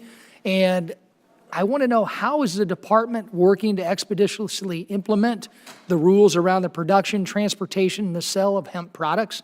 And when can we expect to see a rule issued? Obviously, we're proceeding very judiciously, obviously, because of the uniqueness of the crop hemp and its relationship to other crops that we're not encouraging. But nonetheless, it's complex. We're working certainly to develop these rules. States are able to continue under the 2014 rules that were already there until we can get that. We don't believe it'll be till the 2020 planting season until we can have the definitive rules regarding hemp and going forward. So there's a lot of interest nationwide in here. We would love to think that the potential for hemp agriculture is as great as the anticipation is, but that remains to be seen. We're going to proceed slowly to make sure we don't have another situation where our productive farmers overcompensate and blow out a market before it can get started. Oh, you expect that to happen, Mr. Secretary? I'm pardon? You expect that to happen? I think our farmers are very productive. You know my district, and I know you're absolutely correct. Our farmers are very productive, and thank you for that. Any other ways that you think we in this committee can work together to help you through this process? No, again, I think passing off ideas or impediments from your constituents are always the best way. We rely on feedback, and if they don't, they typically will reach out to you before we hear from them, but sometimes not necessarily. We hear from them as well. But if you have ideas or questions from your constituents about that, pass them along, and it all helps us to be better. Well, hey, I appreciate that. One last question. A bill was recently introduced that would direct the EPA to cancel the registration of chlorpyrifos. I understand that your department does not approve these pesticide registrations, but you certainly understand the importance of this tool to the ag industry. I've heard from many producers regarding this issue, and I just wanted to give you an opportunity with the time I have to discuss the importance. It would be devastating in so many crops of if the crop protection chemical chlorpyrifos was not renewed. It would be very damaging. We believe the science justifies its use and the labeling that has been there. So we would recommend and encourage EPA to defend that. We are also recommending that the Department of Justice defend any threats against that as well. Well, thank you. And one last question. The Farm Bill requires USDA to issue a final rule on strengthening organic enforcement by December 2019. Can you provide an update on how USDA plans to meet this deadline? And is there anything about the time frame that you're concerned about? I don't know that it is. We really have paid attention to that. That's an accountability dateline of strengthening. I think our auditing and enforcement process, we're aware of the sort of the counterfeit knockoff of imports that are not truly organic and used, and I think we're on it. I think the things that we'll do in compliance with the Farm Bill can be met and will be met. Well, thank you, Mr. Secretary. I yield back. Thank you. Thank you, gentlemen. I now recognize the gentlelady from Maine, Ms. Pingree. Thank you very much, Mr. Chair. Thank you for being here with us today, Mr. Perdue. It's a pleasure to see you again, and I want to add, as many of my colleagues did, thank you so much for coming to visit the state of Maine. You did a wonderful job talking to people about the opioid crisis and broadband and value-added producer grants and organic vegetables, and really covered the gamut in our state, and I know people appreciated it deeply, and I certainly did, so thank you. I also want to thank you for the roundtable you've created on food waste, bipartisan work you've been doing, and that's just really helpful, recognizing the importance of dealing with food waste in our country. About 30% of the food, as we know, is wasted, and that's a huge resource that farmers produce, and water loss, and everything else that we want to make sure goes to hungry people and into the right places. I have a couple of questions, and there's never enough time, and I just wanted to comment briefly. I know climate change has come up a little bit in this hearing, and I just want to make sure that as a committee we don't toss this off as kind of a joke, and I know there's been some kind of joking around about, are we going to have to stop eating hamburgers, or you mentioned maybe the cows are going to have to take Pepto-Bismol, and it made me think of the fact I have a few beef cows on my farm, and it's hard enough to get those guys into the trailer when they have to go to freezer camp, but if I had to give them a dose of Pepto-Bismol every morning, or my farmers did, that just would not work out. But I have been recently to UC Davis, where they're doing some really interesting work on seaweed additives in the diet, which I guess reduce the amount of methanol. We think that's great because we produce seaweed in Maine, so it could be a good partnership for all of us. And of course, I think there's a lot of really positive things we can be doing around recognizing the role that farmers can play in climate change, sequestering carbon in the soil. Many of our conservation practices really encourage that. Pasture farming is a great way to do that. So I think we need to look at this in a positive perspective and think about how farmers can be a great part of the solution, and we can support them in that in ways that are good for their economic output and good for our environment as well. So I think at some point we need to have a serious conversation about that, just as we're having one on food waste. Well, I hope my one attempt at humor didn't indicate to you that I don't consider it very serious, and I do believe that our farmers are very much mindful of that effort and taking steps such as cover crops and many other things to do that, lesser inputs and more outputs. I believe you do, and I understood the humor, and I totally appreciate it. But I do need to talk to you briefly about something that's come up a little bit. I am one of the people who doesn't support the proposed relocation and reorganization of the two USDA agricultural research agencies, NIFRA and ERS. I think my concern comes from around the science of this, and I know that there are members, and one of my colleagues mentioned it would be great to have it in her home state of Missouri, and I'm sure there are a lot of people who would like to have it moved to their home state. Missouri, of course, is no closer to Maine than Washington, D.C., so we don't see that as an advantageous move. And while I don't disagree with the idea that reorganization is good and not everything has to be in Washington, I just think there could be negative effects. I think that the reorganization of ERS jeopardizes some of the scientific integrity by injecting politics into the work. And there have been some concerns, such as the 2019 budget proposed to cut ERS by 48%. A long-term and highly qualified administrator of ERS on the same day was moved, as you announced that proposal, you appointed somebody as acting administrator of ERS who is not an economist. So you know there's been a little bit of mistrust and concern about this, and I just would like to hear your thoughts on this, and I hope you'll continue in the dialogue of many members of Congress who do not support this potential move and reorganization. Well, I certainly hope we can have a dialogue, and I know it's beyond the scope of this hearing today, but I'll give you my initial reasons, and I would invite you to come and let's have a lengthy discussion about this so I can further give you my reasons for this. You mentioned, for one, scientific integrity on ERS and the realignment under the Office of the Chief Economist.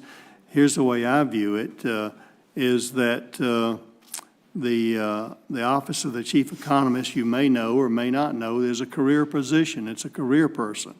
The alignment of the Chief Economist as the scientific economist in agriculture, we feel like is a better alignment of the Economic Research Service in an alignment. You'll have the administrator of ERS, a career person, reporting to a career person, which we think is more division than reporting to a political undersecretary in REE.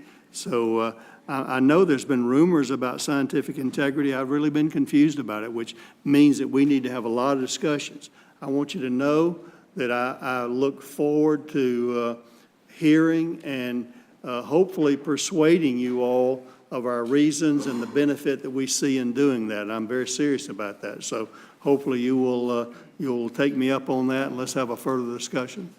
I'm out of time, but I absolutely will take you up on that, and I will take you up on talking more in depth about the role of the USDA in helping us work on the climate change challenges. So thank you very much for being here today. Thank you, gentlelady. Gentleman from Pennsylvania, Mr. Thompson. Chairman, thank you so much. Mr. Secretary, good to see you. Thanks for your leadership, and please extend my appreciation to your staff as well. They're on the job and doing a great job. Not just for rural America, as we know, but without a robust rural America, you know, as I've said before, every American would wake up in the cold, dark, and hungry. And so every American benefits from what we do and what you do. I wanted to start out with just touching base with, you know, the number one commodity of our number one industry in Pennsylvania. Our number one industry is agriculture. Our number one commodity is dairy. And you know the struggles here. We've had lengthy conversations on that.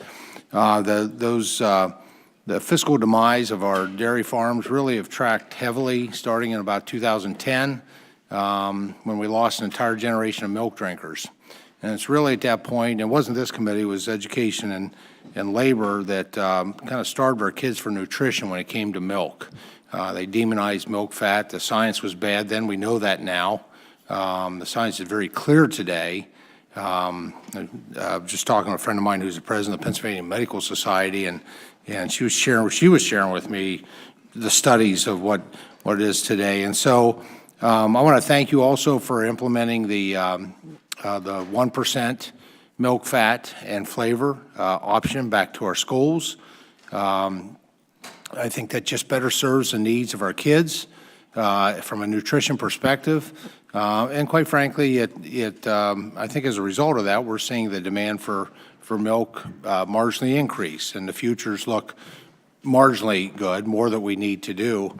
And I know not to ask your opinion on specific pieces of legislation, but I did want to check with you on the issue of where, you know, I have introduced, along with the support of these two gentlemen to my right here, as original co-sponsors, the Whole Milk for Healthy Kids. And I know you have jurisdiction over school meals in terms of nutrition. And any thoughts on that initiative? I'm not asking your opinion on the specific bill, but on restoring an option among other options for whole milk in our schools. Well, thank you, sir. I think you probably are aware of the answer from our personal conversations that we would be supportive of that. I think, again, we've just announced the Dietary Guideline Panel, which I think is a very balanced panel. That's where many of these things come from. You know, you talk about the demonizing or disparaging milk or whole milk, and now it's back. You remember we went through that with eggs over cholesterol, and now they're okay. So we need to have the latest scientific research guide us in these areas. I think for the most part, I don't see, honestly, I don't believe that childhood obesity is caused by drinking too much milk now. It's caused by a lot of other things that include sugars, but not whole milk. And so I would welcome some guidance in that from Congress, and we will be certainly delighted to implement those kind of rules. You're probably aware of the allegations and the concern when we did that we were trying to roll back different things. If you look at what we didn't roll back a lot. We said, let's see what's working and what's not, to proceed very closely. Nutrition is very important, and feeding 30-something million school kids every day is very important, and we want to do the best we can.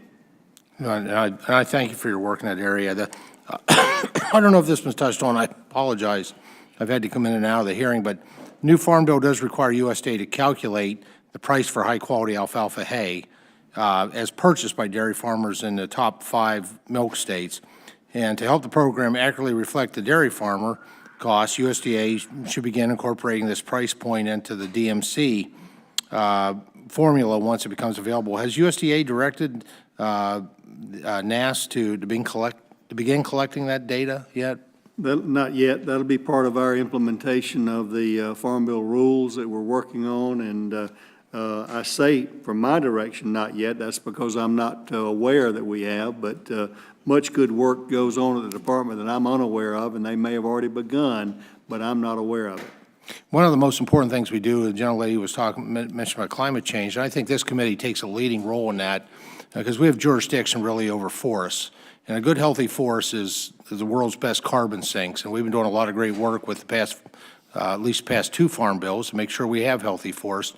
And I was, always looking to make sure that our National Forest Service, as it comes to our national forests, has the tools to be able to do that, to manage those forests in a healthy way, to make sure we have multiple generations of forests. That means we're doing some timbering, we're harvesting, we're, certainly with the sustainable growth rate. So I wanted to check, do you agree that the agency needs more tools for more proactive management of our national forests?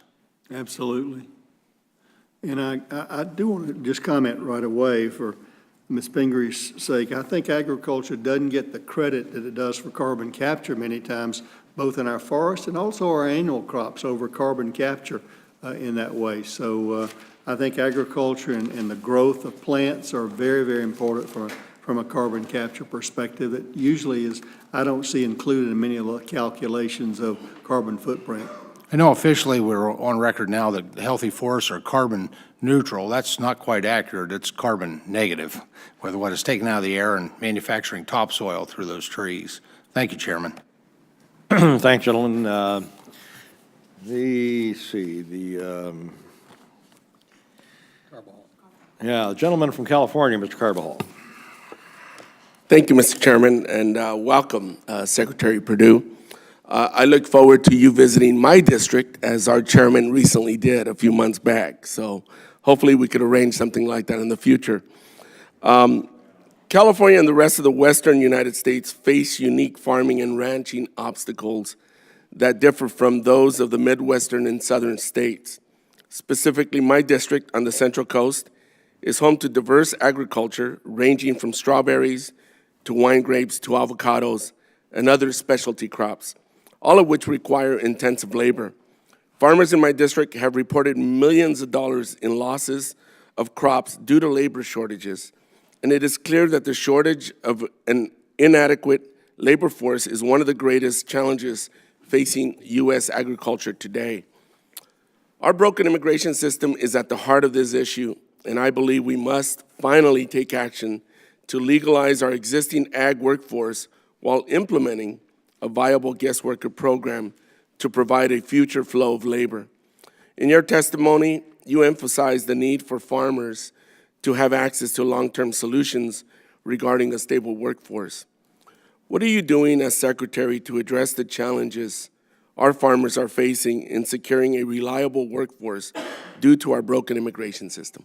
Surely. We don't have priority in those areas, but one of the things we are doing is being an advocate for everyone who will listen regarding those in those areas that do have authority in that.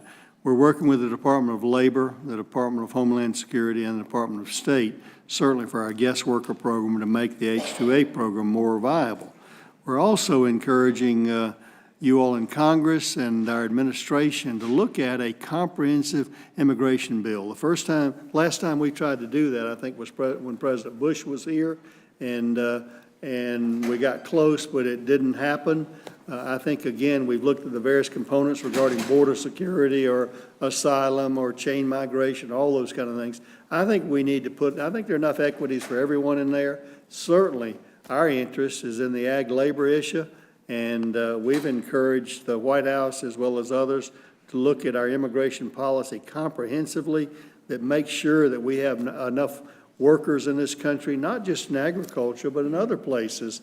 When you have unfilled jobs that need workers, certainly sometimes low skill, sometimes merit-based high skill workers. So we think it's in the best interest of the United States to have a comprehensive legal immigration system to going forward. Thank you. I think that was in 2013 when the United States Senate came up with a compromise that the House wasn't able to move forward. I'm not sure if that was under Bush or Obama. It's escaping me. Last one I recall was the Bush proposal, but you may be right. I'm not. Thank you, Mr. Secretary. It is also clear that the need for mechanization continues to grow. In your testimony, you mentioned the Farm Bill's significant investment in USDA research. Can you please tell me how the USDA plans to ensure the prioritization of research into mechanization for labor-intensive agriculture commodities through the implementation of the 2018 Farm Bill? Well, again, that's part of the research overall that we do. As you asked me to ensure that USDA does that, I think some would be concerned that the appointed Secretary of Agriculture was directing the integrity of scientific pursuit. So we fund people out here and in various land-grant universities as well as Agricultural Research Service to determine the best productive methods going forward. Thank you very much. I'll yield my time back. Thank you, gentlemen. The gentleman from Florida, Mr. Yoho. Thank you, Mr. Chairman. I appreciate it. Secretary Perdue, great to see you again. I appreciate all the hard work you've done in implementing the Farm Bill and the things you've done in the past and your leadership. And I think what you've done on the SNAP program is monumental, and I think it's the right thing to do. As you quoted President Roosevelt, and we saw what President Clinton did and other presidents. That is the right thing to do, and we'll support you any way we can.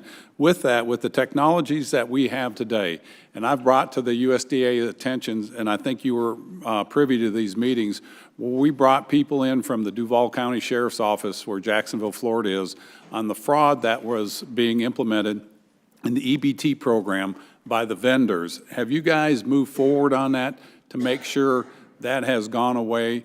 And we had somebody at a meeting, they said there is a minimum of $1 billion in fraud in the EBT vending the way it's done, and possibly up to $4 to $7 billion.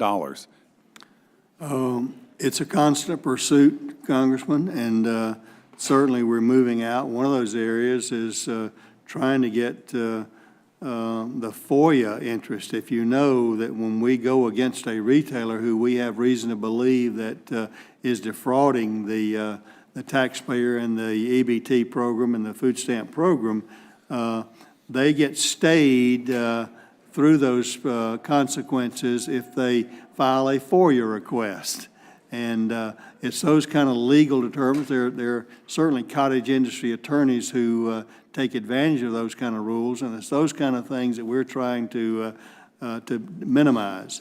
We believe the data collection system that we're going for, the multi-state data, will help us to determine if people are double dipping in other places, but the retailer fraud continues to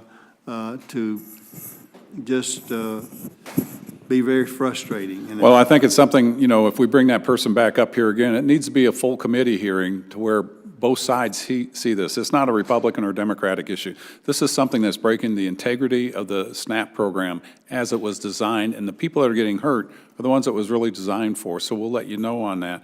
I want to touch base on something Rodney Davis brought up about the chlorpyrifos. Along with that same bill, I heard there was another one going to come up on glyphosates to ban them for use. How detrimental would that be for agriculture?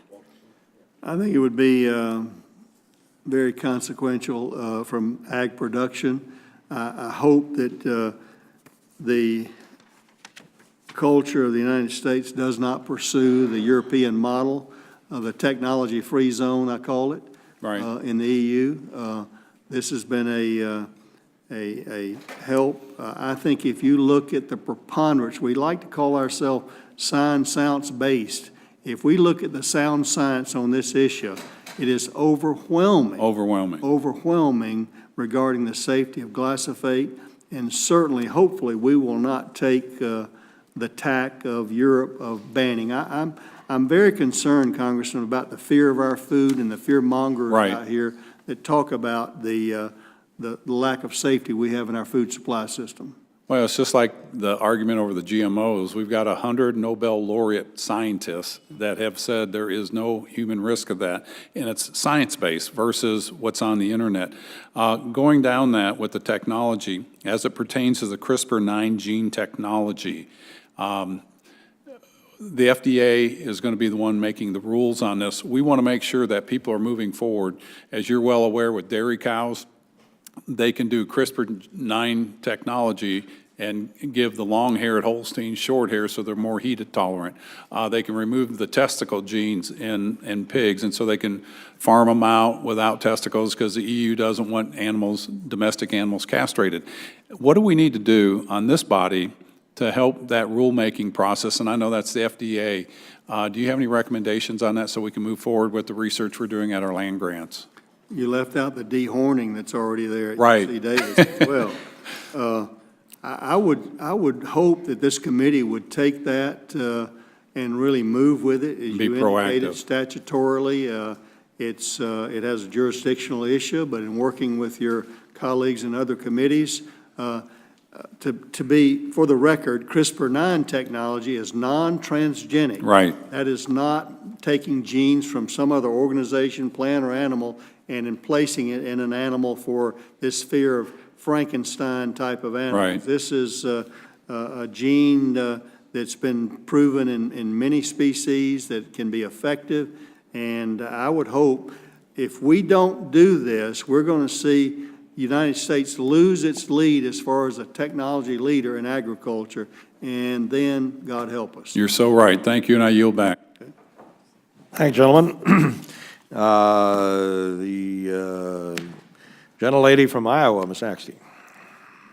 Thank you, Mr. Chairman, and thank you, Secretary Perdue, for being here. It's great to see you again today. I want to thank you for all you're doing for our agriculture community. As you know, Iowa is a key player, not just in food and also in fuel and feed for our cattle and pork and fish, everything. So we're big players here, so I appreciate that. And thank you for helping to get the FSA offices open during the shutdown. That was instrumental in helping our farmers, so I appreciate that.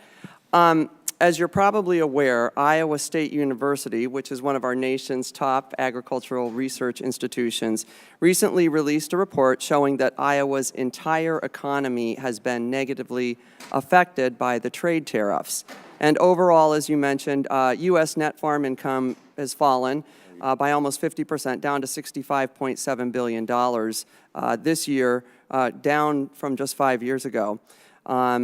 How close do you think the President and China are to reaching a trade deal? I know you mentioned earlier that negotiations are, I believe, done when they're done, but I have to go back to my constituents with a better answer than that. Sure. What can I tell them? Well, you can tell them that you believe there are substantive, meaningful trade negotiations taking place by both sides. I think I sense that. Now, you know that I'm not at the table. Our Undersecretary of Trade, Ted McKinney, has been in the agricultural sectors. Ambassador Lighthizer and Secretary Mnuchin have been leading these principle to principle. But based on my observations in the Oval Office, I think there is a sincere desire, really on both sides, to resolve the trade disputes. As has been from the beginning, the ball is in the Chinese court. We will not have an agreement without fundamental understanding that the intellectual property transfer, illegal transfer, must stop, and the enforceability provisions about that. That's for the future of the United States economy. I believe we're making progress on those fundamental structural reforms, but I don't want to raise expectations either for you to go back and say, well, Perdue said we're going to have it by, this time.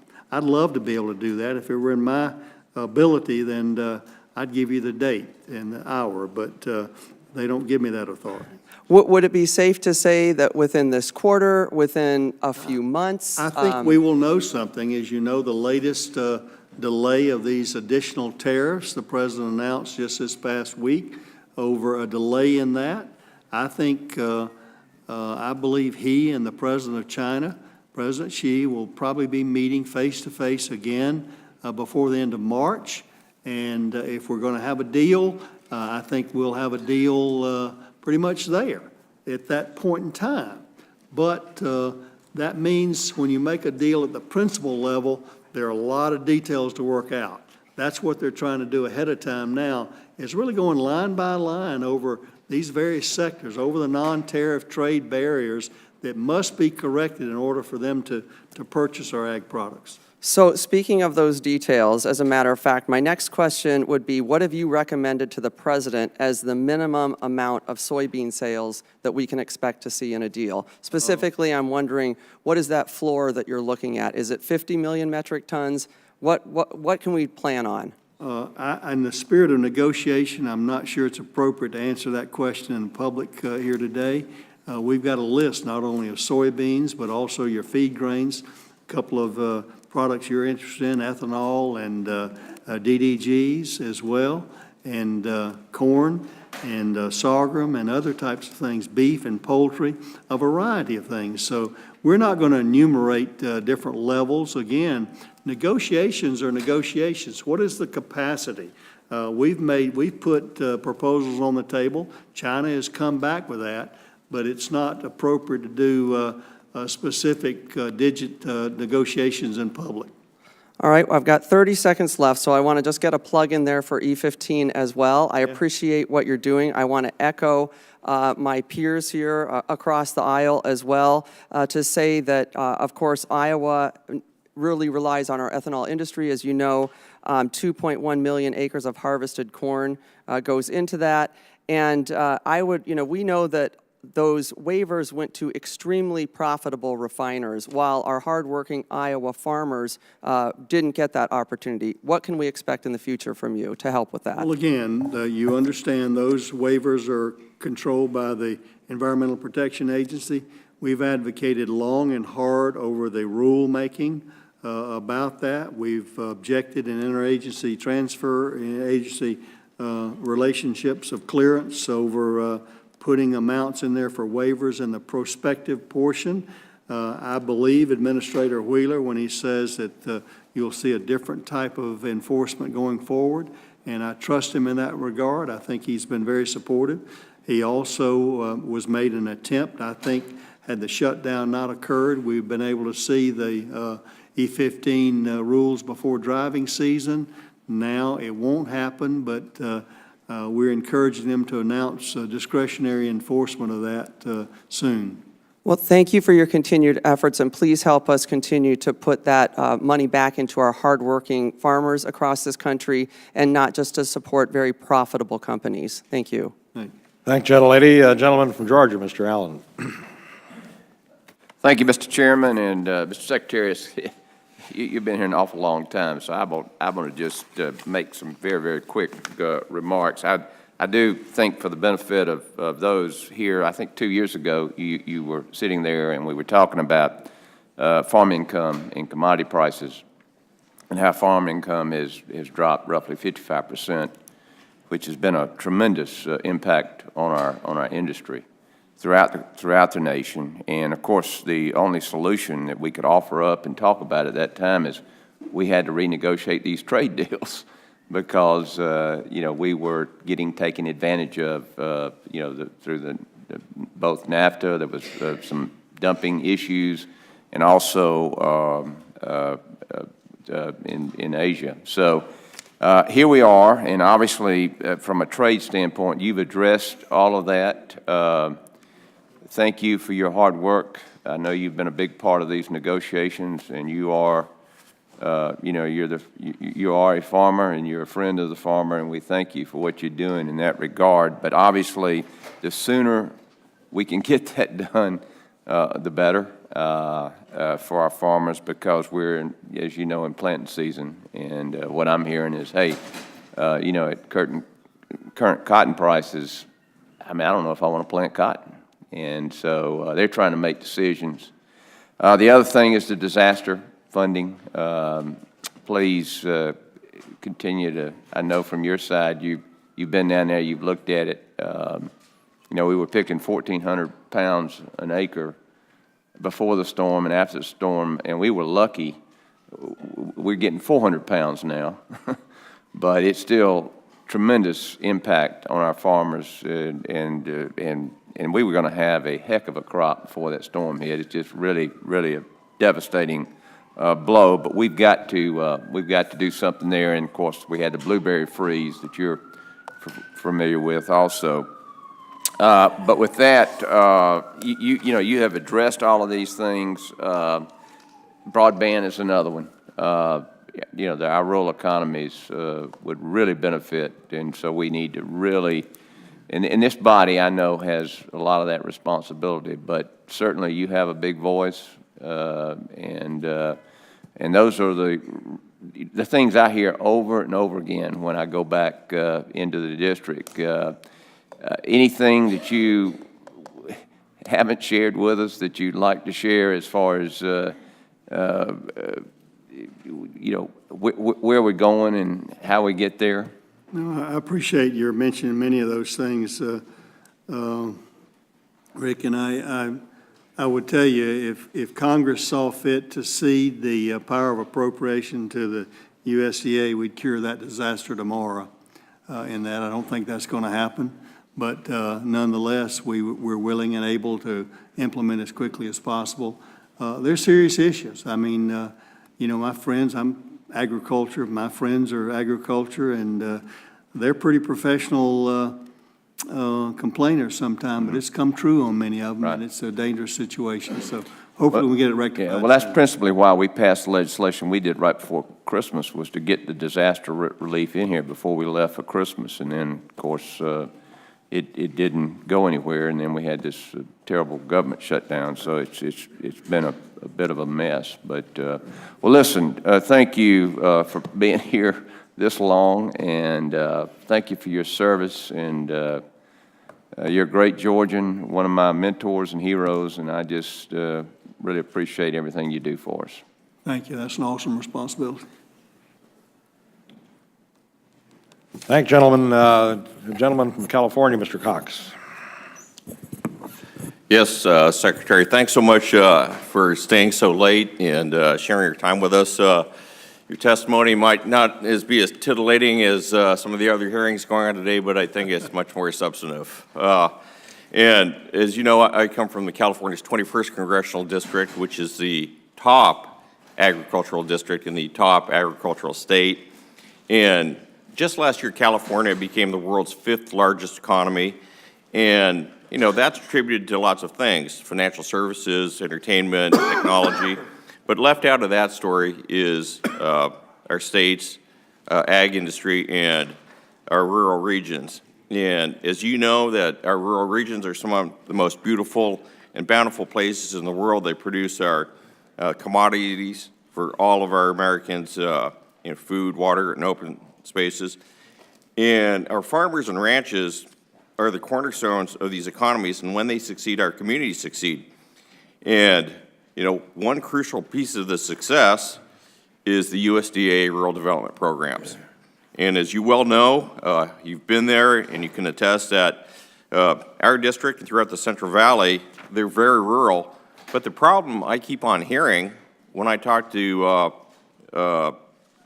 these communities is that they can't access these programs because of the myriad of definitions of what is rural as defined by the USDA. And so I'd like to hear what the administration is doing to, to make sure that these programs, these very valuable programs, are available to really our rural communities so that they can access this federal assistance. You've hit on a very serious issue. Unfortunately, it's not determined by USDA. It's statutorily defined in these rural definitions, and I would encourage this committee to look at a common definition of rural that you could direct in many of our programs regarding access. We're limited to defining rural as under 20,000 in many places, under 10 in some other places. So we would love to have a common definition because the rural, places that might have been 10,000 10 years ago may be 20 now, and those that might have been 20 are now 40 and 50 and still need help in their growth, many times in their growth of water treatment plants and others in a more definitive way. So we would love to have a comprehensive definition of rural. We were hoping to get that in the Farm Bill, and that was not one of the things that we could agree upon. Well, I guess that's why we're elected to Congress and why we sit on this committee. And certainly, we've talked about it a little earlier and touched on it. I just want to hit it on again, but with regard to disaster relief, but really we haven't spoken about the causes of the disasters in the first place. And just once again, how does the issue of climate change affect, influence, and guide the forecasts, the policies, and programs of the Ag Department? Well, again, we're trying to do better meteorological forecast on a longer-term basis, our drought monitor and different things like that. Aside from causes, we are trying to mitigate the effects with better research of crops and seeds, as also practices regarding cover crops and things like that that have better quality water runoff and less carbon footprint from less trips across the field, those kind of things, and limiting that, no-tilling, all those practices. I think our producers are doing a much better job. They're much more aware than they ever have been, but we can always do better. Well, thanks so much. And to reiterate Mr. Harder's, Mr. Carberhall's, Mr. Panetta's, myself, and Mr. Costa's invitation, we'd sure like to see you back out in California sometime soon. Well, I'm going to come to your district. I've already been to there. Okay, thanks again, Secretary. And I yield back the rest of my time. Thank you, gentlemen. The gentleman from Kansas, Mr. Marshall.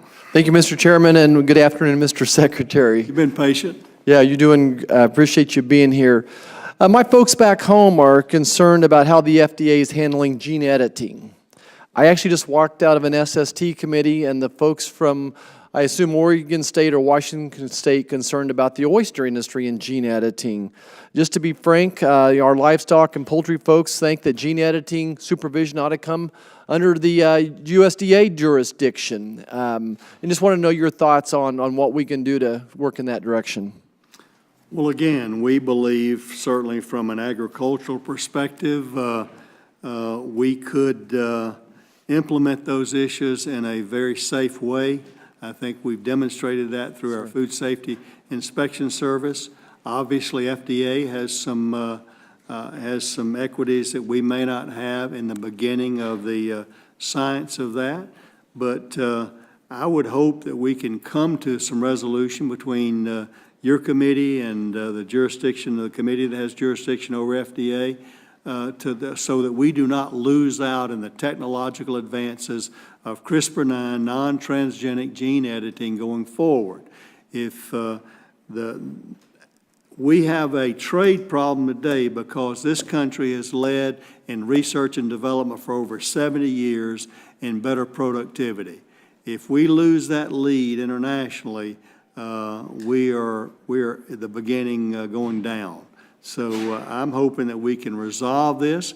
It shouldn't rely upon jurisdictional issues. It ought to be based on science and moving forward, because if we take as long to approve these kind of things as if we taken to improve pharmaceuticals, it will be, again, located, this technology will be located outside the boundaries of the United States. Thank you, Mr. Secretary. I want to talk a second about the SAIL Act, the Dealer Statutory Trust. You may recall that my life, I started off working on the family farms, but my first real job was working at a sale barn. And through the last Farm Bill, we provided for you guys to study the SAIL Act a little bit, what its impact would be, and just wanted to know if you have any type of update on what the timeline looks for it. You've caught me totally unawares and unbriefed, Congressman. Congratulations. I apologize. We'll answer your question by written comment later. Okay, I apologize for that.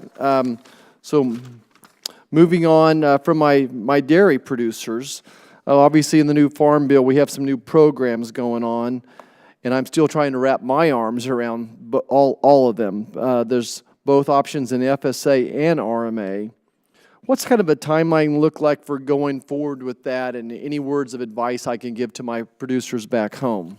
I would probably say you ought to encourage your wheat producers to go in the dairy business with the new Farm Bill. Okay. The timelines that we talked about earlier is that you remember it has provisions for net refunds for those that have been in the prior program, a margin protection program. Those refunds we expect to begin around April the 30th in that way. The paper transfer of paper recording for the first 2 years of that program has impeded the progress of that. We could have done it sooner.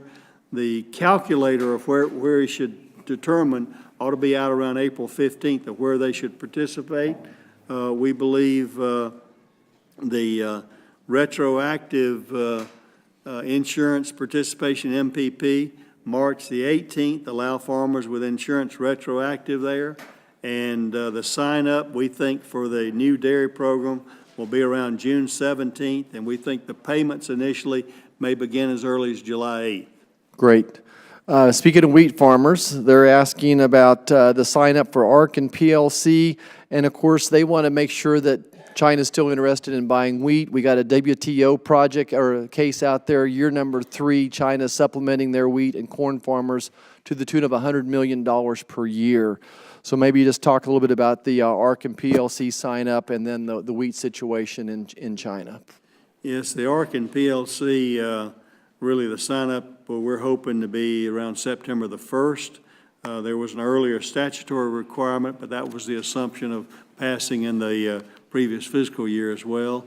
We were delayed about that. I think that's about as soon as we can do it. We'll complete the rule probably around the 1st of May, but then by the time we get it OMB cleared, whether it's significant or insignificant, it's probably going to be September 1st before we get sign up. The interesting thing, though, it'll affect the 19-20 crop, not the 18-19 crop, not the crop they're planting right now, but for the next crop year. Thank you. I yield back. Okay. Thank you, gentlemen. The gentlelady from Illinois, Ms. Bustos. Thank you, Mr. Chairman, and hello, Mr. Secretary. Hey, ma'am. You've got good stamina. I went and had lunch and came back and had a couple meetings and came back. So I talked with you before about the Ag Lab in Peoria. Very, very important to my region. We share Peoria with Congressman LaHood, so we've got, as I've told you before, we have a Democrat and a Republican that represents that town, and we work very hard together to make sure that the Ag Lab is doing well. The big concern that I have is with the administration's thought of closing, threatened twice now to close the Peoria Ag Lab.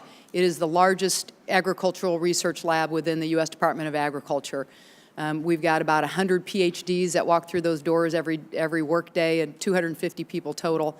You know, they've done things, and I think you're aware of this, but they came up with the mass distribution method for penicillin. They're just on this great breakthrough that they think they have found a mosquito repellent that's more effective than DEET. You know, so we've got all these great things that are coming out of those doors. And I know your stated commitment to ag research, and I applaud you for that. Just want to know, what can we see going forward? Can you be on the same page with us in making sure that those doors stay open? In fact, can we grow the presence of the PhDs that walk through those doors and do even more great work in agricultural research? Actually, we have a proposal to move them to the National Capital Region so they can be here with NIFA and ERS. No, Okay. Joking. Joke. Joke. Psych. I think, if I'm not mistaken, probably the careers at OMB have been after these labs out here in the country for more than the past 2 years. And I kind of did a hissy fit last year about the need for research in agriculture over the funding that hopefully, ARS, it's a big deal. And these people make huge progress. I believe it is fundamentally the reason that we are so productive and have to depend on exports and trade now to be profitable, because our farmers are so productive based on the basic research, the applied research, and the delivery system of an extension service. And we'll continue to advocate for that. I believe you'll see a better research budget proposal coming forward. Hopefully you will. And we're going to do the best to implement that. So That'd be I appreciate you being proud of those folks, and they do a great job. Yeah, very much so. Have you had a chance to visit that yet? Not yet. We'd love to have you. Darren and I we can both host you there. Okay. But we'd love to have you. I know you're probably getting 5 million invitations to go to people's districts, but I'd love for you to see it's this wonderful Art Deco era building, and just the amazing work that comes out of that. We'd love to have you if you think you could fit that in your schedules at some point. Appreciate the invitation. We try to get to our labs and our other USDA facilities that are 90% of them are out of the region here, and we try to get around and encourage those folks and let them know that we still know they're part of our family. Okay. Well, we'd host you in grand fashion if you can make it.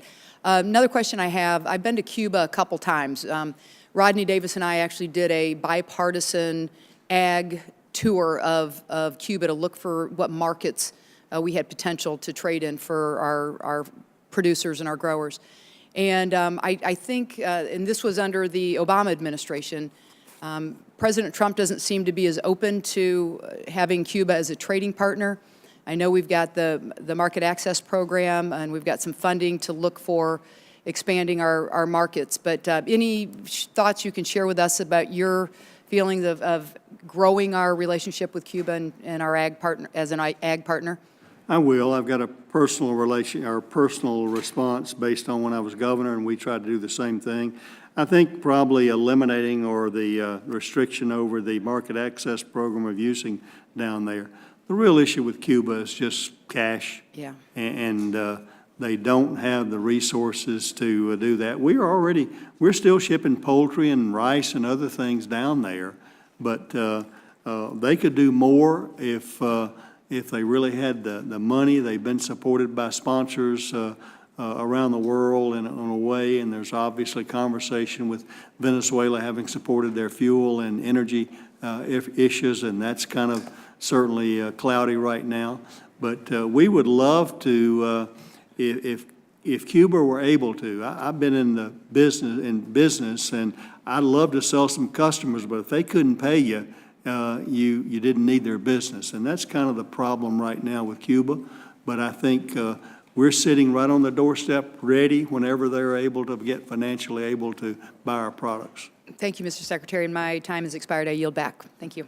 Thanks, gentlelady. Gentleman from Kentucky, Mr. Comer. Thank you very much, Mr. Chairman. And Mr. Secretary, it's always an honor to have you before our committee. I'm a big fan of yours. I speak to Farm Bureau groups and ag groups all the time, and I brag on you, and you're extremely popular within the ag community, and I appreciate the good work you're doing. I know it's been a long day for you today. I just ran over here from the Oversight Committee hearing, and I can assure you, you're having a better day than the sole witness testifying before that committee is having.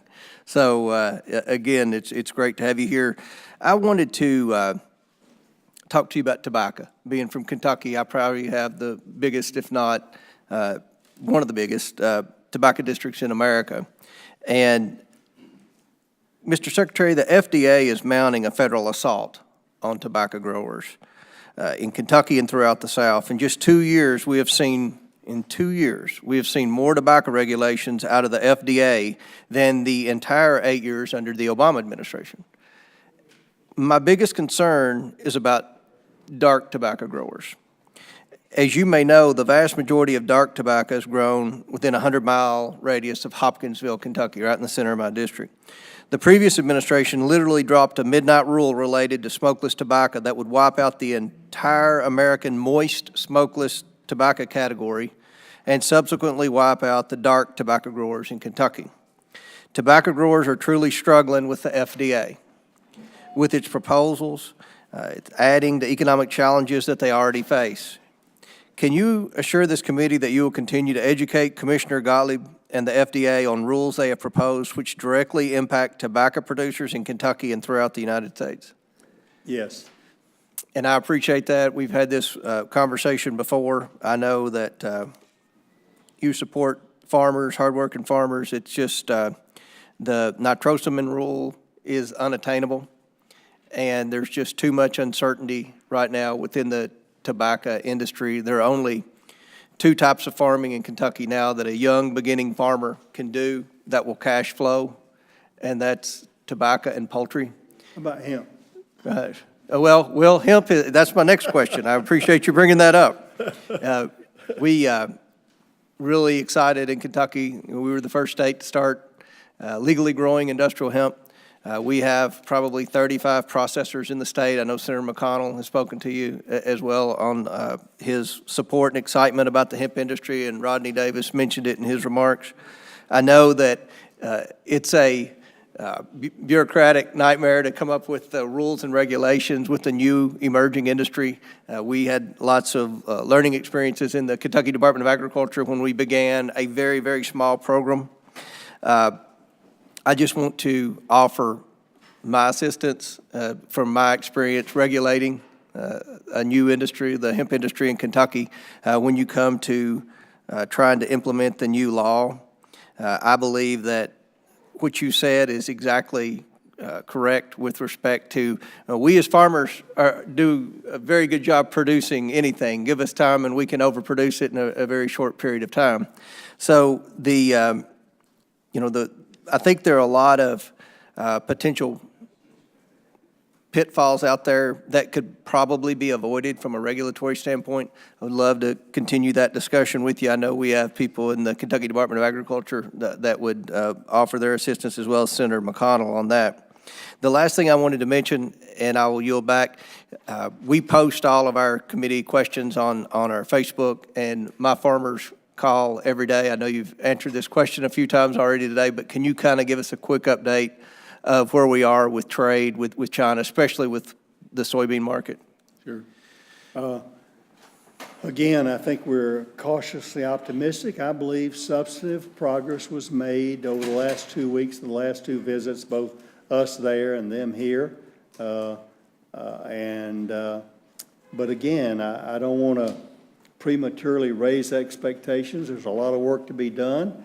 We've made some progress on structural reform, including intellectual property, but there's more to be made. And there are hurdles here in agriculture over structural non-tariff barriers to reach the kind of numbers that we would want to see and they would like to commit to.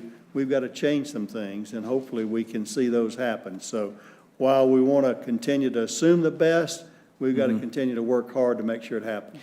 Well, thank you, and I'll conclude by saying this. Kentucky farmers support President Trump, and they support you, and I appreciate the good work you're doing for Kentucky agriculture. Well, we do want to rely on you and obviously Commissioner Quarles, Secretary Quarles, over the hemp issues we navigate, not only a new emerging, but a unique crop. Thanks, gentlemen. Gentlelady from Connecticut, Hayes. Thank you, Secretary. Thank you for being here today. I apologize for my tardiness. I had another committee assignment. But this is my first committee for agriculture representing Connecticut's 5th District and bringing forth the voices of our small family farmers and our inner city students who rely on programs like school nutrition and SNAP. I want you to know that 1 in 8 people in Connecticut are food insecure, about 17% or 117,000 children. And as a teacher, I know exactly how important SNAP and programs like school meals are for my students to succeed in the classroom. I have to add this because I hear a lot of talk about the economy and trade and production and budgets, But as a history teacher, I know that one of our basic functions of government, as outlined in the Constitution, is to promote the general welfare as well. And I hope that, I recognize as a member of this committee that those children are also our responsibility. Kids don't learn when they're hungry. Also, when we're talking about these programs, children can't go to job training programs. So when we're talking about able-bodied adults and SNAP programs and things like that, I just hope that we don't forget that most of the people who receive these benefits are children. And I appreciate the work that the department has done. Actually, I thank you. I thank you for what you did to maintain the operation of nutrition programs, including SNAP, school meals, and WIC during the partial government shutdown. We've heard from school food service directors and commodity distributors that the shutdown had an impact on their ability to procure and distribute food to schools. Can you outline what impacts were experienced and the implications in the short and long term the shutdown had on nutrition programs, and what is the department doing specifically to address those impacts? Sure. I'm sure there must have been, but I appreciate your compliments regarding that. We think probably most of those things were taken care of.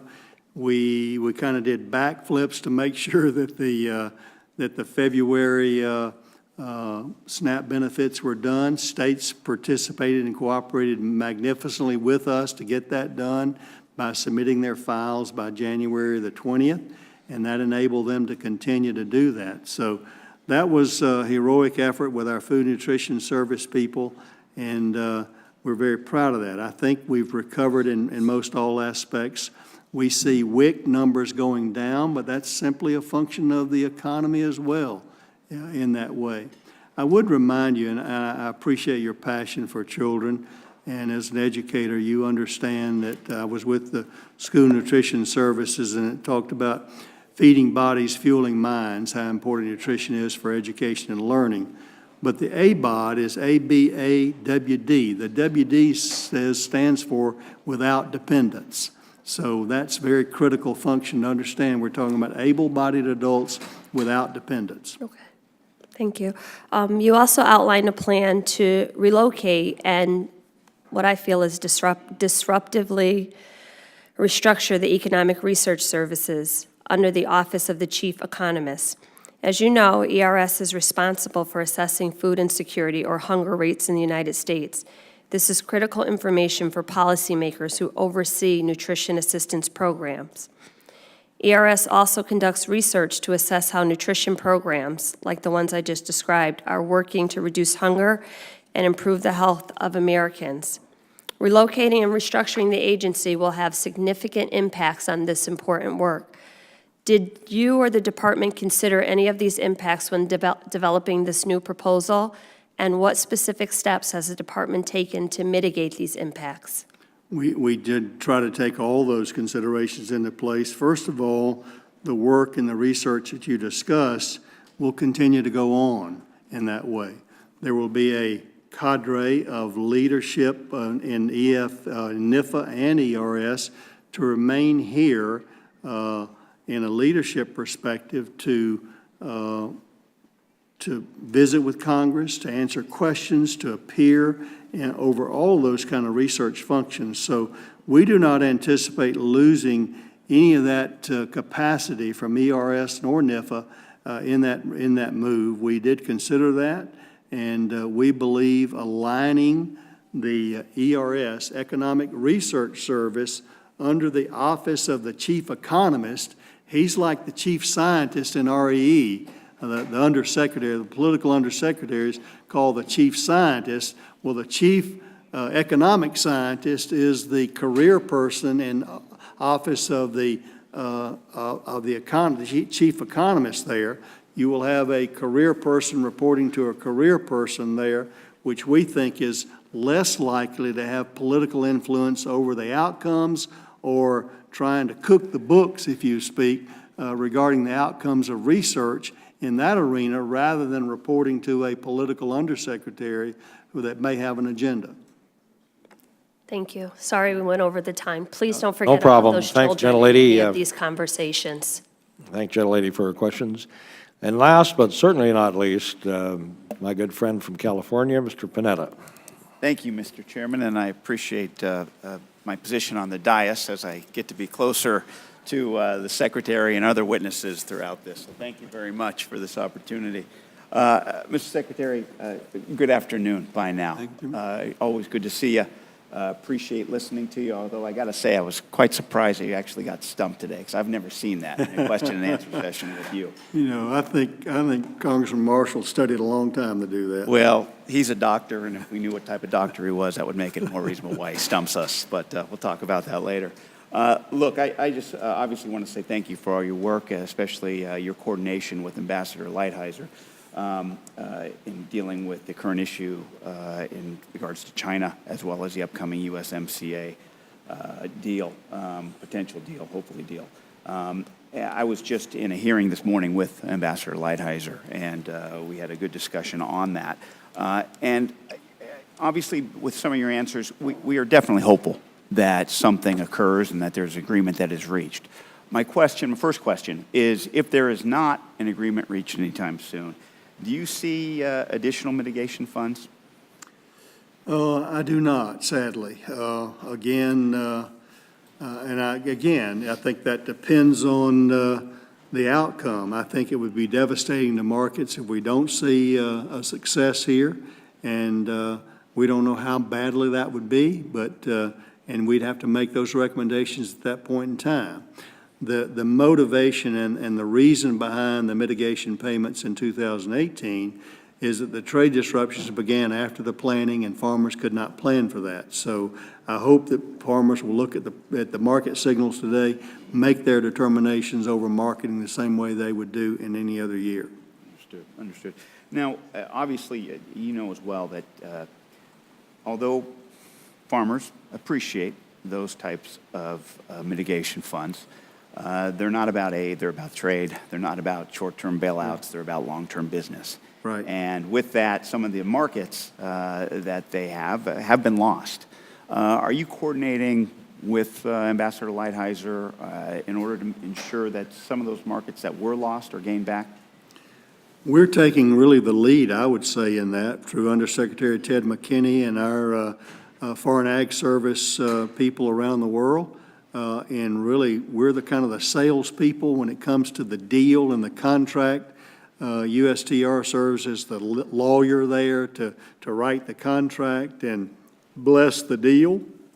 That's their statutory responsibility. But we're out selling everywhere, and I think we can recover those markets. That's why we talked about the Market Access Program, that $200 million of the Market Facilitation Program that goes to market access and building markets in places where we haven't had markets and shoring up current customers. Great. Thank you. And quickly, I have a letter here dated January 25th that was sent to the USDA in regards to early issuance of February 2019 SNAP benefits, your question and answers that you guys send out. I was wondering if I could get this to your staff to make sure that it gets on your radar, if that's okay. We could. I think we have it. Was there not a timeline of reply on that? I think that's what my staff told me, because we usually like to reply by now, but I thought there was 90 days or something, if that's the same letter I'm thinking of. Okay, I didn't see a timeline on this, but I'll talk to you Surely. after. Thank you. Please give it to me. And then also, if you could, and I will, thank you very much. Talk to me about, if you could, how's Christy Boswell and the progress of the work that she has been doing in regards to immigration? She's a star, and I think the progress we're making from a regulatory perspective with DOL and DHS and state is largely due to her efforts in that and helping to guide their regulatory language. We've also committed to lend her to the White House folks to help work on the ag labor portion of a comprehensive immigration proposal. And so she's very much a necessary part of our operation, because you've heard me say before, trade, labor, regulation, over and over any part of the country you want to go to. Yeah, great. And thank you. And quickly, I know the Farm Bill has given you a new program to respond to a host of animal agriculture pest and disease outbreaks. I think the example with the exotic Newcastle outbreak and your response, USDA's response, is a good example of this. How's that process coming along, the flexibility, and how do you have any plans to continuing to apply it? I think that's the proposal dealing with the vaccine bank and Correct. the other port sources of that from a lab network. It will go a long way. Certainly when we get to the point of determining the right technology of vaccines, there may be no more funds needed. But in working with the Department of Agriculture in California over this Newcastle, we've got to get ahead of that. We've been somewhat unhappy regarding the progress over the backyard birds and the issue to control their movement, and it's a serious issue.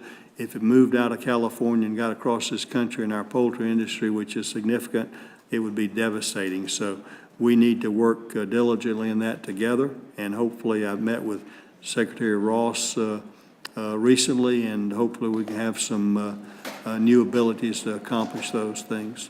Thank you, Mr. Secretary. Okay. An absolute pleasure. Look forward to seeing you out in Central California. Thank you. Thank you. Thank you, Mr. Chairman. I yield back. Thank you, gentlemen. We're going to wrap this up, Mr. Secretary. You happy with that? Do I have to? You're having fun, huh? So I'm going to recognize the ranking member for a closing statement. Thank you, Mr. Secretary. Your bladder stamina is way impressive. I want to get on the record that I'm in full-throated support of your efforts to reform the waiver abuses that are going on with the ABOT population. Many of my colleagues, either intentionally or unintentionally, conflate children and disabled and elderly with ABOT populations, and nothing can be further from the truth. These are able-bodied adults without dependents, and we need to continue to focus on that. The House version that passed the House did address this waiver abuse, and then in conference with our colleagues across the building, the senators, we're both in agreement that the waiver issue is being abused across this nation and needed to be reformed. They were concerned that the House fix would offend certain sensibilities of certain senators that they had, and they couldn't get it passed, but that maybe the best path forward was to do it by regulation, and that you, in fact, have all of the authorities you need to do the able-bodied adult without dependents rule change that you are proposing. So I'm hopeful that this moral hazard can be continued to addressed. By example, today, California has a 4.2% unemployment rate. 55 out of 58 counties are under a work waiver. Every one of my colleagues from California mentioned the lack of labor to be had in these agriculture industries. So if there's jobs available, it may not be the job that they necessarily want, but a job is a job. And so having these folks have the initiative to get off the welfare programs and go to work is particularly important. And so I'm also aware that there'll be certain groups out there that will take advantage of your ample comment period to suggest perhaps some changes and tightening of the way that the counties are counted, the way the numbers come together, all those kind of good things. And I hope that you guys will pay attention to that. But I full-throated support of what you're doing and look forward to getting this rule implemented and getting this moral hazard addressed across this country. So thank you, sir. Look forward to working with you going forward. There you're back. Thank you, gentlemen, and I want to thank the Secretary for his persistence, for being able to sit there this long, and it's not easy at our age, Mr. Secretary, to do that, but we appreciate it. Just last thing. I'm not sure what to say. Well, yeah, I'm not either. Anyway, one last thing. When the shutdown was going on, I was getting calls from my producers and my employees out there about what the heck was going on. The NRCS office was open and the FSA office wasn't. So I went and visited offices. When I went in there when that first round, when you opened up for 3 days or whatever it was, and talked to the employees, and I went back when you opened up full time, which, by the way, was controversial because they had gone out and gone on unemployment, and they finally had some money so they could pay their rent, and then they got called back and they're not getting paid. So that didn't go over all that good. But anyway, so I, found out, I guess, that the NRCS employees, because whatever they're doing, they were able to be paid somehow or another, and your lawyers or whoever decided the FSA people couldn't be. So out of that, I have drafted a bill, which says, and I just got it now, and it's not completely right. But what it says is that if somebody is administering a CCC mandatory program, like an FSA, that they would not be laid off, that they would be paid out of the CCC, for whatever length of time that shutdown happens. And then when it's over with, you'd pay them back, pay the CCC back, because they get paid anyway. So, I would assume something like that might be helpful to your agency. So what I'm going to do is give you this copy of what we've been working on. I'd like you to take a look at it, your lawyers, and work with us. But there's no sense in, if they're doing these mandatory programs, there's no sense, in my opinion, for us to, if we have another shutdown, hopefully we won't ever have another one, but if we do, there's just no sense not to have them working, and they're going to get paid anyways, so I think this is a way to deal with it. So I couldn't agree more. I think, again, we'd be happy to look at that, see if there are any legal issues or HR issues or pay processing issues, but I think the best solution is no shutdown. Yeah, so if you guys would take a look at it and have your most problematic lawyers look at it so that we got some of them. they'll pass muster on it, and hopefully we'll never have that problem again. So again, thank you very much for your patience and hanging in there. I think all of the members appreciated the opportunity to visit with you and all your willingness to answer their questions. And we look forward to working with you and working through the issues that we have, getting this farm bill implemented. So thank you very much. Chairman. Thank you. Committee's adjourned.